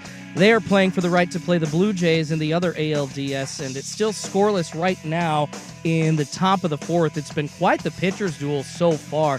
Cam Schleider for the Yankees with 5 strikeouts. Also, Connerly Early 5 strikeouts for the Sox to this point. You can hear that game over on 910 ESPN right now. And in action in the NFL, Thursday Night Football kicking off Week 5. The Niners surprisingly beating the Rams. They were an 8.5-point home favorite coming into tonight, but it's a 14-0 lead for San Francisco. McCorkle Jones, 2 touchdowns so far. Matt Stafford, not a good night.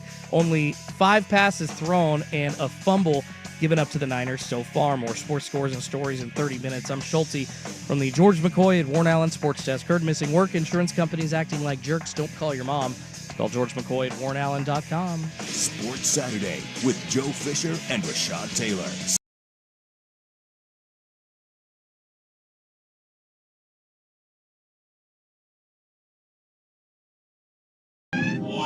The following program may not be suitable for children. Hold on to your butts.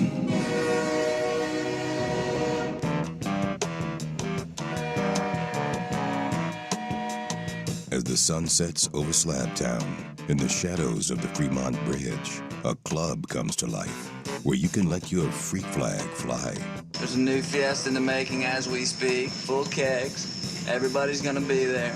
You ought to go. The only thing that's off limits are the words you can't say thanks to the FCC. They don't know what the they're doing. Do you understand that? We've given away too much to arrive at these political compromises. Yeah. Google me, bitch. Oh no, oh no. Well, my. Bye, bitch.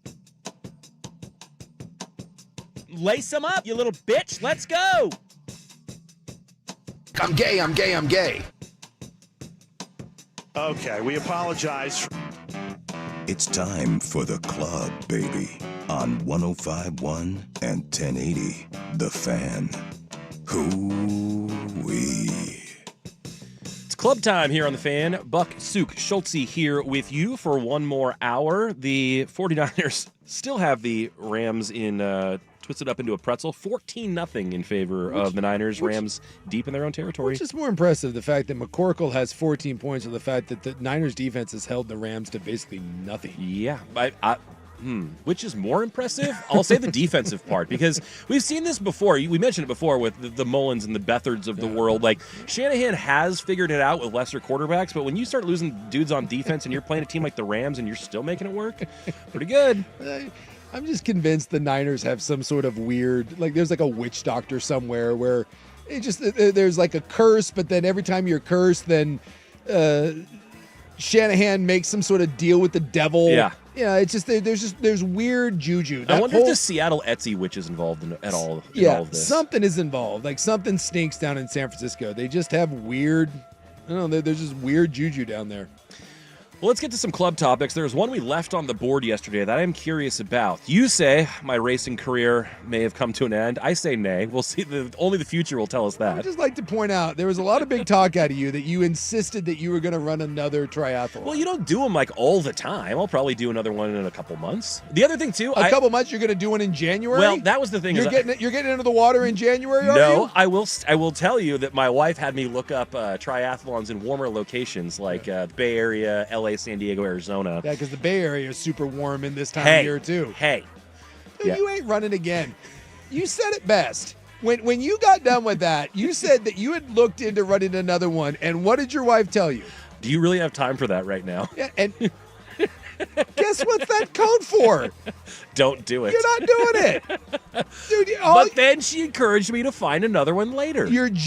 Have you bought a bike yet? No. So let's see. I still have the bike that I rode.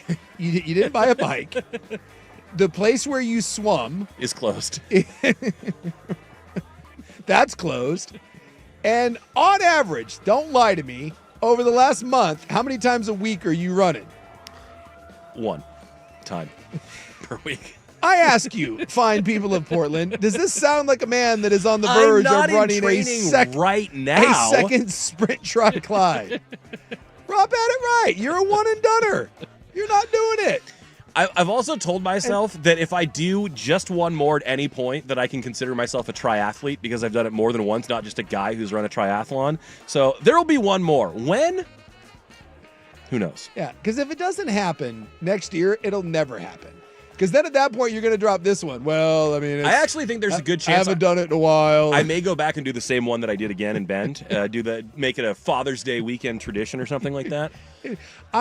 You're leaving us, and so as usual, we will never talk to you again. But I'm going to text you on Father's Day and be like, "Your fat ass better be down in Bend right now." Put it in your calendar notes right now. You get an alert on June 12th. Yeah. And my guess is I'm going to get a report of you like at a baseball game with like a hot dog and be like, "Sorry, it didn't happen." There's no way you're running another one of those. Okay, well then tell me about the Carolina Reaper Mile, because maybe that's something, if it's only a mile, it's considerably less than the 5K part of the triathlon. I love anything where you have to do something painful while running. Mm-hmm. Like the beer mile has always been my favorite one. Yep. Yes. Like where you have to, you run a lap, chug a beer, run a lap, chug a beer. Well, I guess there's some dude on YouTube, and his whole deal is he does these, there was one where you have to run a marathon while smoking a pack of cigarettes. Oh God! Which also I love. There's an Asian man who was doing this. He was Japanese or Chinese. I saw a dude doing this. He chain smoked the entire marathon. I don't even know how it's possible. So like how many? So a standard pack of cigarettes has 20 cigarettes. So. Yeah, you essentially, it's not quite, but you're basically burning a cigarette a mile, which I just think is phenomenal. And if you've ever just sucked down a dart outside of a bar or whatever, 1 or 2 is one thing. A pack of 20 in that span of time does not seem good. Well, just try running a block and smoking a cigarette. Yeah. Nevertheless, like a mile or multiple miles. I'm actually impressed by that. Dude, we're living in cowardly times because back in the day, my favorite sports photo of all time is, I think it's Len Dawson, who was the Chiefs quarterback in the first Super Bowl. At halftime, that famous photo, black and white, ripping a heater, and he's got a Fresca. Yeah. He's got a glass bottle Fresca at his feet, and I'm like, that's when men were men. That's right. You may not like it. That's peak. The portrait of American athleticism. Dude, I love that. I remember when I first started working here, Vladi Divac was still playing. Yep. And when I actually went down and covered Blazer games, and I remember Vladi at halftime standing out in the hallway. He's smoking the tunnel. Smoking in the tunnel. I'm like, freaking yes. Yep. Just out there. Got to get one of these down real quick. Put it out on the concrete floor and then jogged out onto the floor. What a beast. Mario Lemieux did this. Yep. He would smoke in between periods of hockey games. I got cancer. Wonder how that happened. That guy's like, you know what though? Dude, that dude's like one of the 5 greatest hockey players of all time. So don't tell me smoking's bad for you when Lemieux is out there doing it. Well, you always end up seeing too these what do they call them, centenarians or whatever? Yeah. These people who live to be 104, and you talk to Madge from Nebraska, and what's her secret to longevity? That she has a couple Coors Lights and half a pack a day, and you're like, what? Makes me so Keeps happy. the blood pressure down, baby. Keeps you chill. I guess there's some dude in North Carolina, and they call this it's the Reaper Mile. And you run a lap, and you have to eat an entire. It's the Carolina Reaper is the second hottest one. Right. So I guess the ghost pepper above it. But they said your average jalapeno is 8,000 on the Scoville meter, and the California Reaper is 1.6 million. God. So just give you an idea of what that's like. So that's 8 times what a jalapeno is, or something like that. Well, 8,000 to 1.6. Oh, sorry, I think you said 800,000. Yes, yeah. Okay. 8,000. Yes, you get into some of that rot math. Yeah, probably.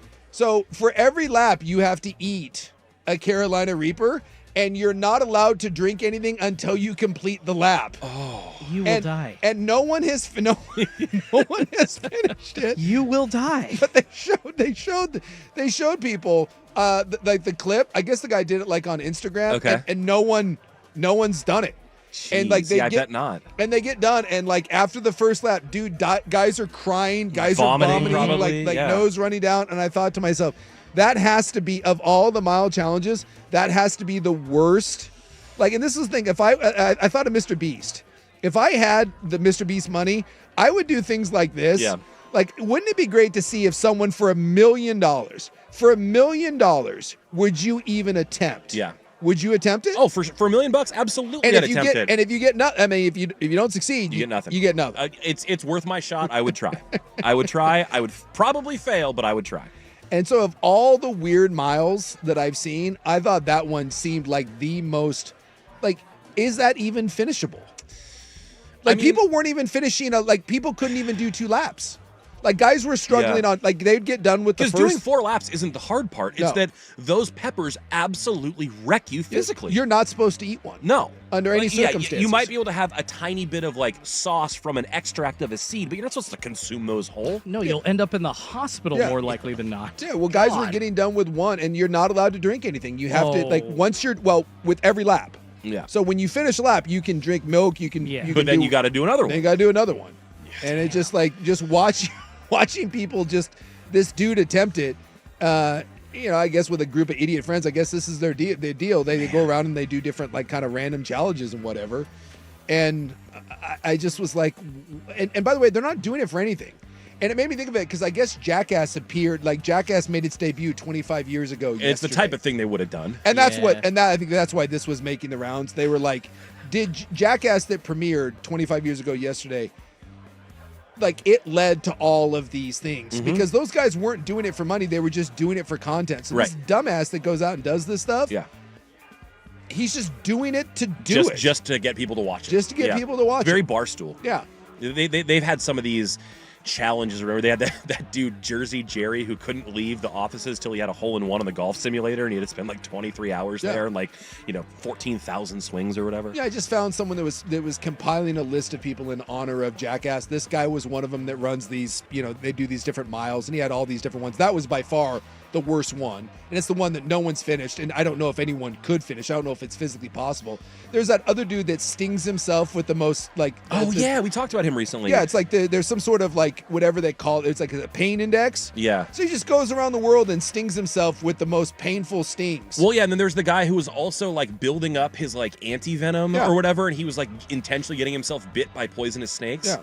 But there's this one dude that goes around on YouTube, and, like, he takes bullet ants and, like, stonefish and whatever. He just goes around and finds the most painful things. I guess there is an actual pain meter. Sure.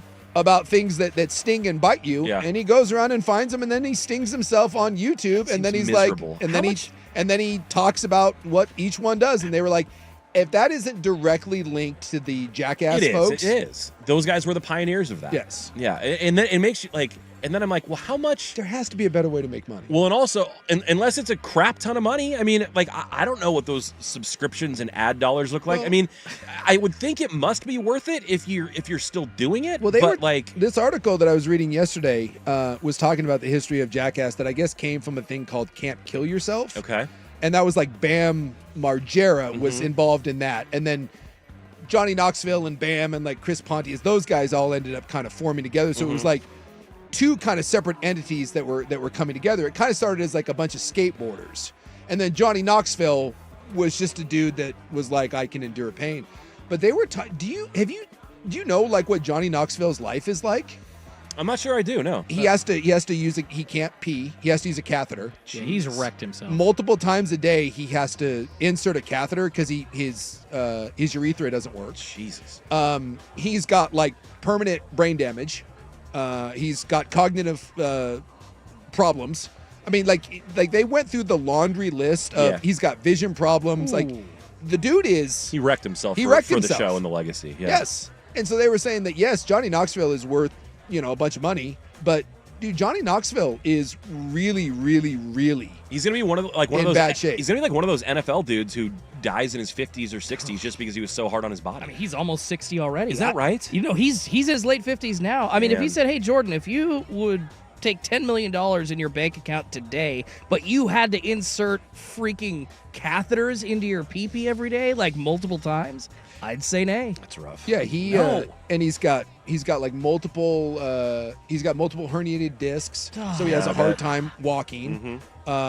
He's got like one of the something with his eye he's got like his eyes all messed up, so he can't see very well out of one eye. Or something from the cornea or whatever the hell it is. Yeah, and he had a motorcycle stunt where he did the torn urethra. The handlebars of the motorcycle went up into his crotch. I remember that one. And so he has to use catheters like in his body, and they're hoping one day that he doesn't have to. But yeah, he's like, that's how he has to go to the bathroom, all for a little bit of fame and a couple $1 million. All right, well, we don't believe anyone has completed this Reaper Pepper Mile. I will see that Reaper Pepper Mile and raise you an event that 1,200 people have signed up for, the Taco Bell Ultra Marathon, and we will get to that next in the Club on the Fan. The Fan is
from here. By the way, I found that the dude, the insect guy, it's the Schmidt Pain Index. It was developed by a Dr. Justin O. Schmidt, and it just ranks them 1 through 4 based on, and he's been stung by like basically any insect you could have. So like a fire ant or a bee is 1, and then the bullet ant is the number 1. That's 3,000 on the Schmidt index. On the Schmidt index. And 1 would be like a fire ant sting is described as sudden, sharp, mildly alarming, like a shock. 2 feels like a flaming match on the head of an arm. And that would be like a honeybee or a wasp. Number 3, a harvest ant sting is described as excruciating, feeling like a tendon or muscles are being ripped out, which is kind of fun. And it tells you how long. Which is kind of fun. Yeah, and it tells you how long it goes on for, like how many minutes. Yeah, like how long the sensation lasts. Yeah, how long the sensation. So like that one they talked about, that goes on for anywhere from 30 minutes to 45 minutes. And then the bullet ant, which is number 1, that goes on for over 300 minutes. And he described that as... It's 5 hours. Pure, intense, and brilliant pain. He said, think of walking over hot coals. This is his description. He's had these. He's been stung by all of these. Walking over hot coals with bare feet while a 3-inch nail is in your foot. And then that pain lasts for 5 over hours. and over and over again. For 300 minutes. That apparently is the bullet ant, which is number 1 on the Schmidt Pain Index, if you're wondering what it's like to get bit by a bullet ant. And there are tribes, I've seen this like on National Geographic, there's tribes like in the Amazon where to become a man, they make mitts out of like leaves, like just it looks like just 2 big gloves that you put on, and then they fill them with bullet ants. And then you have... I almost just swore. And then you have to put your hands inside. No. You have to put your hands inside the leaf mitts. Why does that make you a man? For whatever period of time, and then that's what that's what makes you a God. Look up like bullet ant like tribal ritual or whatever, and you'll see it. And it's like when you're 15 or whatever. Whenever you're crossing into manhood, like they don't allow you to like be with a lady until you've done. You've done the bullet ants. Which, by the way, that's not a bad idea. Can't avoid it. Like, if you want to avoid teenage sex, there you go. You're a parent. Like, all right, you want to have a little girlfriend, you have a little boyfriend. Cool. Here's the bullet ant mitts. We'll find out how horny your teenager is when you pull out the old bullet ant mitts and be like, all right, man, you get through this, you can have your girlfriend sleep over. Well, let's do this. Let's get back on the clock, and then when we come back, a slightly less painful, though differently painful type of race, the Taco Bell Ultra Marathon. That's coming up in the club on the Fan. But first, Schultzy. Now, from the George McCoy at Warren Allen Sports Desk, a Sports Center update on the Fan Sports Network, 105.1 FM and 1080 AM. This update is brought to you by Grand Central Bowl Arcade and Sports Bar, your Ducks game day headquarters in Portland. First on the Fan, a busy final day of the wild card in Major League Baseball. The Tigers are moving on to face the Mariners in the ALDS. They beat the Guardians earlier today, 6-3. A solo home run from Dylan Dingler gave them the lead in that one over in Chicago. The Cubs moving on to face the Brewers in the NLDS. They beat the San Diego Padres 3-1. Michael Busch had a solo jack, along with RBIs from Dansby Swanson and Pete Crow Armstrong. Right now, the Yankees hosting the Red Sox. Of course, the winner moving on to face the Blue Jays. It had been a scoreless, very tight pitchers duel up until just about 4 or 5 minutes ago. The Yankees have absolutely blown it open now. Going to the bottom of the 4th, there's a pitching change right now for the Red Sox. 4-0 lead for New York. It just got out of hand. A Rosario single with the Bellinger scoring got it going, and then Anthony Volpe bringing in a couple of more runs a couple of batters later. Once again, bottom 4 now, 2 outs. The Yankees leading the Red Sox 4-0. And Thursday night football happening right now as well down in Los Angeles. Not going well for the Rams, although they have made up a little bit of ground. It's now 14-7. San Francisco with the lead with just under 10 seconds to go. Matt Stafford adding a touchdown through the air after Mac Jones threw for 2 so far. More sports scores and stories in 30 minutes. I'm Schultze from the George McCoy at Warren Allen Sports Desk. Heard missing work, insurance companies acting like jerks. Don't call your mom. Call George McCoy at warrenallen.com. The home of the firm of Harris.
All right, it's ultra marathon time. That is something I am confidently able to tell you I will never do. That's like the David Goggins crap, right? Where they run like 100 miles or some crap. It depends on the race. I don't know that there's an official distance, but an ultra is always further than an actual marathon. And so, yeah, they have ones that are like 100K, which I think end up being, like 60 miles or whatever. And there's some famous ones around the country and around the world, but yeah, it says here that the standard is there's 50 miles, 62 miles, which is the 100K. Uh-huh. So they do a 50K, 31 miles, yep. And then there's a 100K, which is 62 miles. So yeah, there's varying distance, anywhere from sounds like 30 to 50 to 100 miles. Yeah. So this event was actually inspired by dudes who were planning to just run a regular ultramarathon. They were training for it in 2016, and and this was for a 50-mile ultramarathon, not a 50K one. And they don't stop, right? Like you Well, There's so I not mean, like a break. You do sometimes have to stop to like fuel or go to the bathroom. It's like 50 miles. You're gonna have to drop number 2 at some point, probably depending on how you fueled up for the race or whatever. So the way this actually started was with a couple bros out in the Denver area who were just training for their own 50-mile race, and one of the buddies had to use a bathroom, and so they stopped at a local Taco Bell. While the buddy was in the bathroom, one of the friends just like ordered an item, and he's like, I'm going to keep running. And they usually stopped at different farmers markets or places along the way where they could get healthier snacks or beverages. I do that when I ride my bike Yeah. more than like 20 miles on a weekend. I usually stop for a pastry and a beer at like Yeah. a farmer's market.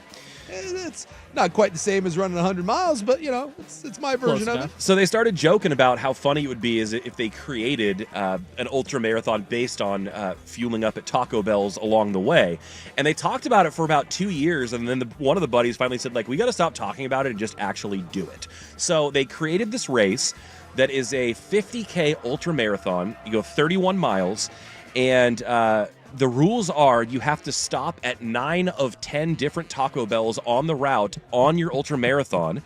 You have to consume either a chalupa or a or cheesy gordita crunch by stop number 4, or by Taco Bell number 4. Okay. And then by stop number 8, you have to either finish a burrito supreme or a nachos Bel Grande.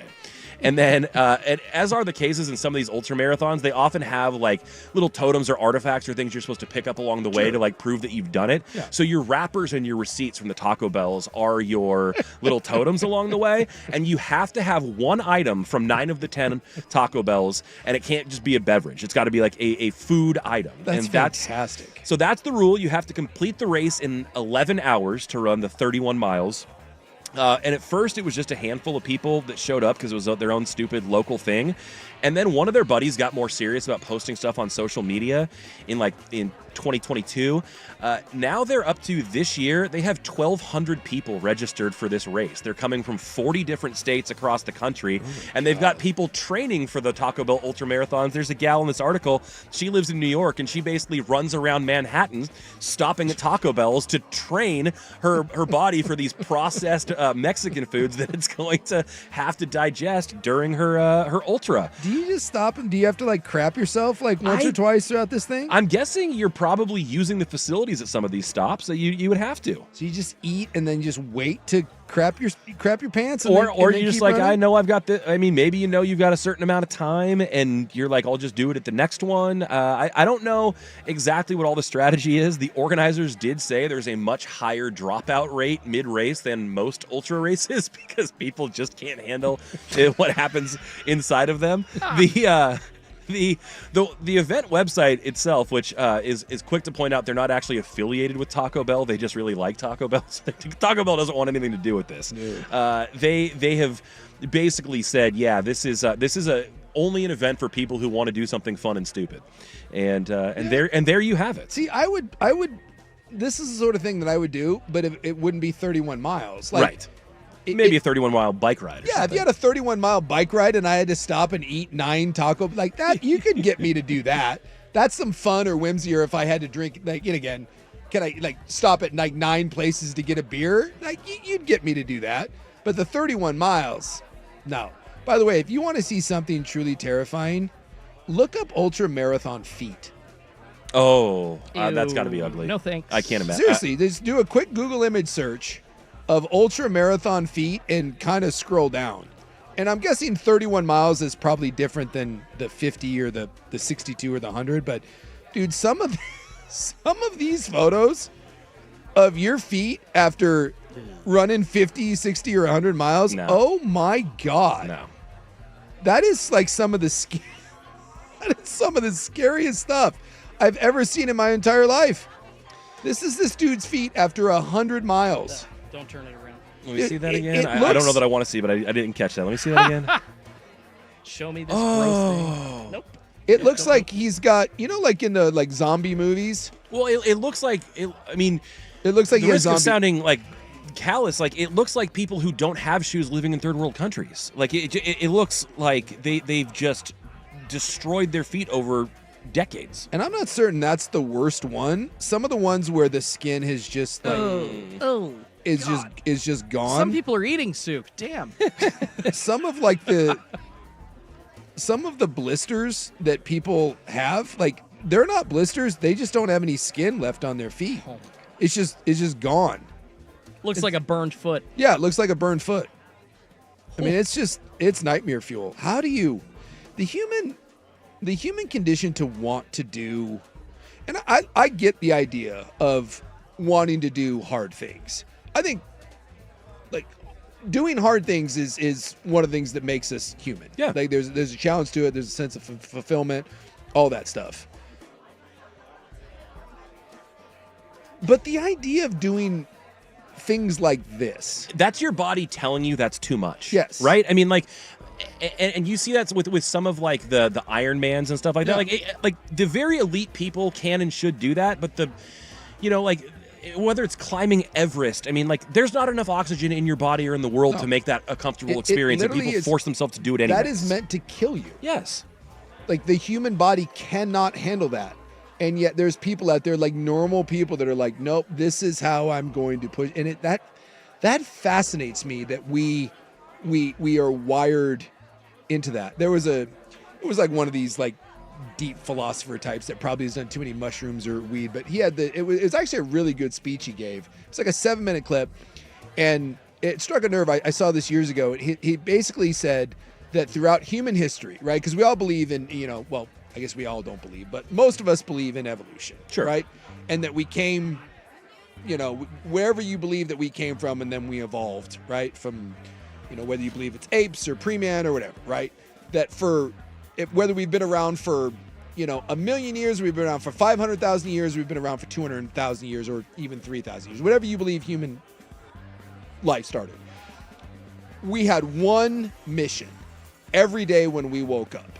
Well, actually, it was one mission, and that mission was survival. And he said, in order to do that, every day you woke up, you had to find something to eat, you had to find something to drink, you had to find some place to sleep. You had to defend yourself against the elements. And make sure that nothing killed you. Yeah. And he said that was a battle every day. Like, none of those things were easy. And that was the sole purpose we had. And that was the same purpose for hundreds of thousands of years. That's all we were genetically designed to do. Even through, even through modern human times. If you lived in old England, you woke up every day and all of those things were still very real. And he said it's only really been in the last 150 years that through the vast majority of people, when you wake up, you don't have to worry about something killing you. You don't have to worry about making sure that you have a place to sleep. And food and water they're just available and abundant. They're available. Yeah. Yes, there's people in third world countries, but even people in third world countries, it's, it's easier now than it was. Yes. And his point was, no one used to do any of this dumb crap. And, like, there wasn't all this like kind of depression and meaningless stuff because you had a purpose. And his whole thing is, now that you wake up and you don't have that anymore, we are a genetic creature that no longer has a purpose. Oh, and a daily challenge. Yes. Yeah. And so people create new challenges. And those that do create those challenges are the ones that tend to do great things or tend to be very successful. And the ones that don't, that wake up and just kind of lead a whatever. Just kind of humbly go about your business or whatever. Yeah. And so he kind of went down the road. One of the things he was talking about was stuff like this. People find new ways to punish themselves or challenge themselves. And some of these things, like, you are risking your life. Climbing Mount Everest is something that will and can kill you. It has killed many. Running 100 miles, there's one through, like, Death Valley. Yep. Where people die. Yeah, it goes like through the Mojave Desert. It's like 120 degrees, and, like, people do it on purpose. Like, why? And it was just an interesting, and the dude's kind of a hippy dippy kind of guy, but it was interesting to hear him talk. And a lot of what he said, I was like, yeah, I can see that. Because he said if you take a Australian shepherd, it hurts. You don't have to teach it. That dog will herd children. It'll herd anything. Said, why? You don't teach that dog to do it. It's hardwired in its DNA. Why does a turtle know to run to the ocean the moment it's born? Yep. It knows if it stays on the land, it's dead. It has to go that way. Yeah, how does a baby bird know that it actually has to jump out of the nest up in the tree to figure it out? Yeah. Like, it just does. And that's his whole thing, is like, we are meant to have those challenges. And if you take those away, you end up with a lot of miserable, depressed people that don't know what to do every day when they wake up and they're like, well, I have a roof, I have food, what the hell am I doing? You gotta create something for yourself to keep going, or at least some people do. Yeah. So if the Taco Bell Ultra Marathon on its own isn't challenging enough for you, there are different versions of it that Taco Bell Ultra Marathoners have tried, including the Diablo Challenge, which requires participants to put on Taco Bell's hottest Diablo sauce on every item that they eat at the 9 of the 10 Taco Bell. So you got to do the spice factor. Or there's also the Baja Blast Challenge, which includes consuming 2 liters of the famed soda drink over the course of your ultra marathon. And if you puke, you're out. Dude, I think that might be the harder one. Absolutely. Drinking that much sugary Baja Blast. Let me let you. I'm not going to do this ultra marathon anyways. We're stopping at least at the Taco Bell. We're not doing Diablo Challenge or Baja Blast Challenge. That's you not have happening. to run, right? Yes, you got to run 31 miles. Have you ever drank a soda and then tried to run with It's that terrible. in your belly? Yes. Yeah. Carbonated beverages and running do not mix. It's full of sugar. Like, it's not diet Baja Blast. Like, even drinking like Gatorade. Like, Gatorade is just pure. Yeah. It's just Kool-Aid. And then if you drink a bunch of Gatorade, you slam a whole Gatorade and then have to go do something, you will throw up. Yeah. You will yak. Yep.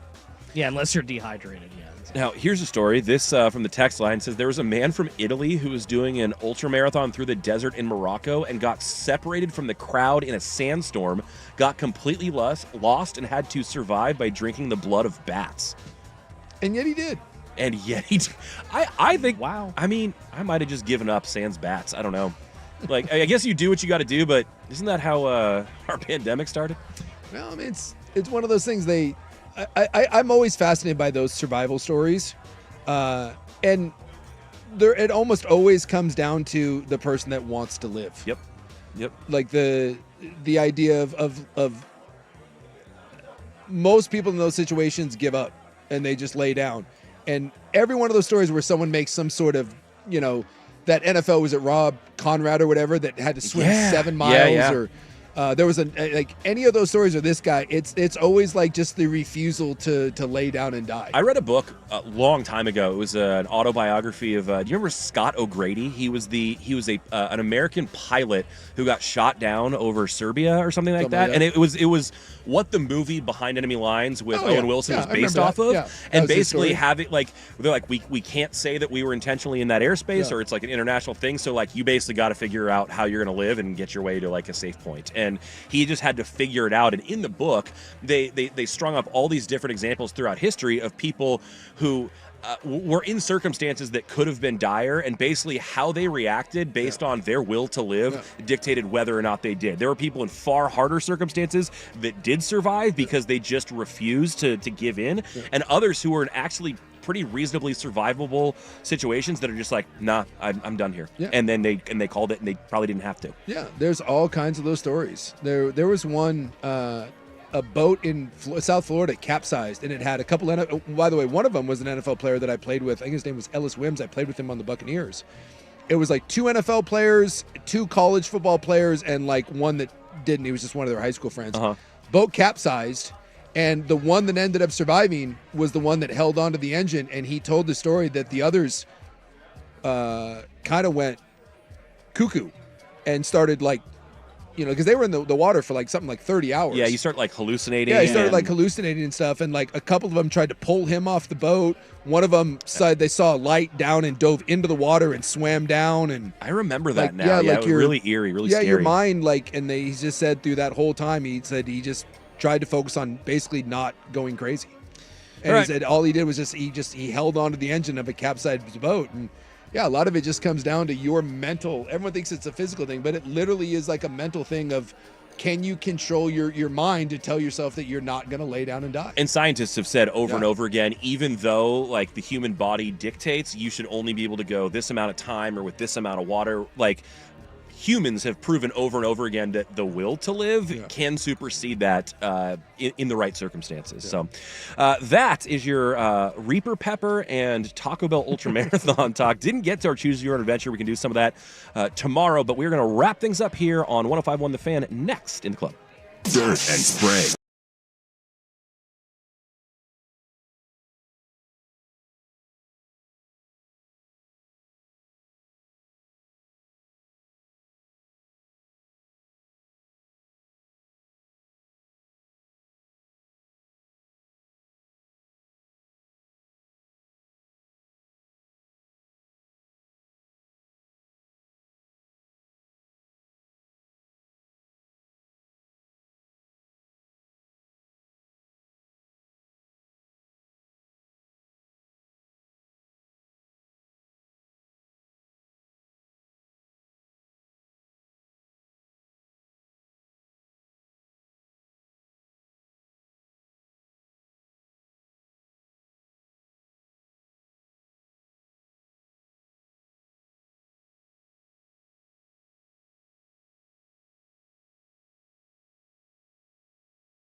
Welcome back. Wrapping things up here on The Fan. My final hosting shift on this fine show, and I just want to say one more time, I will still be here tomorrow behind the glass. Me and Suk will chop it up plenty, but I feel like I owe a huge debt of gratitude to The Fan, to The Fan's management, and specifically to you and Rop, Suk.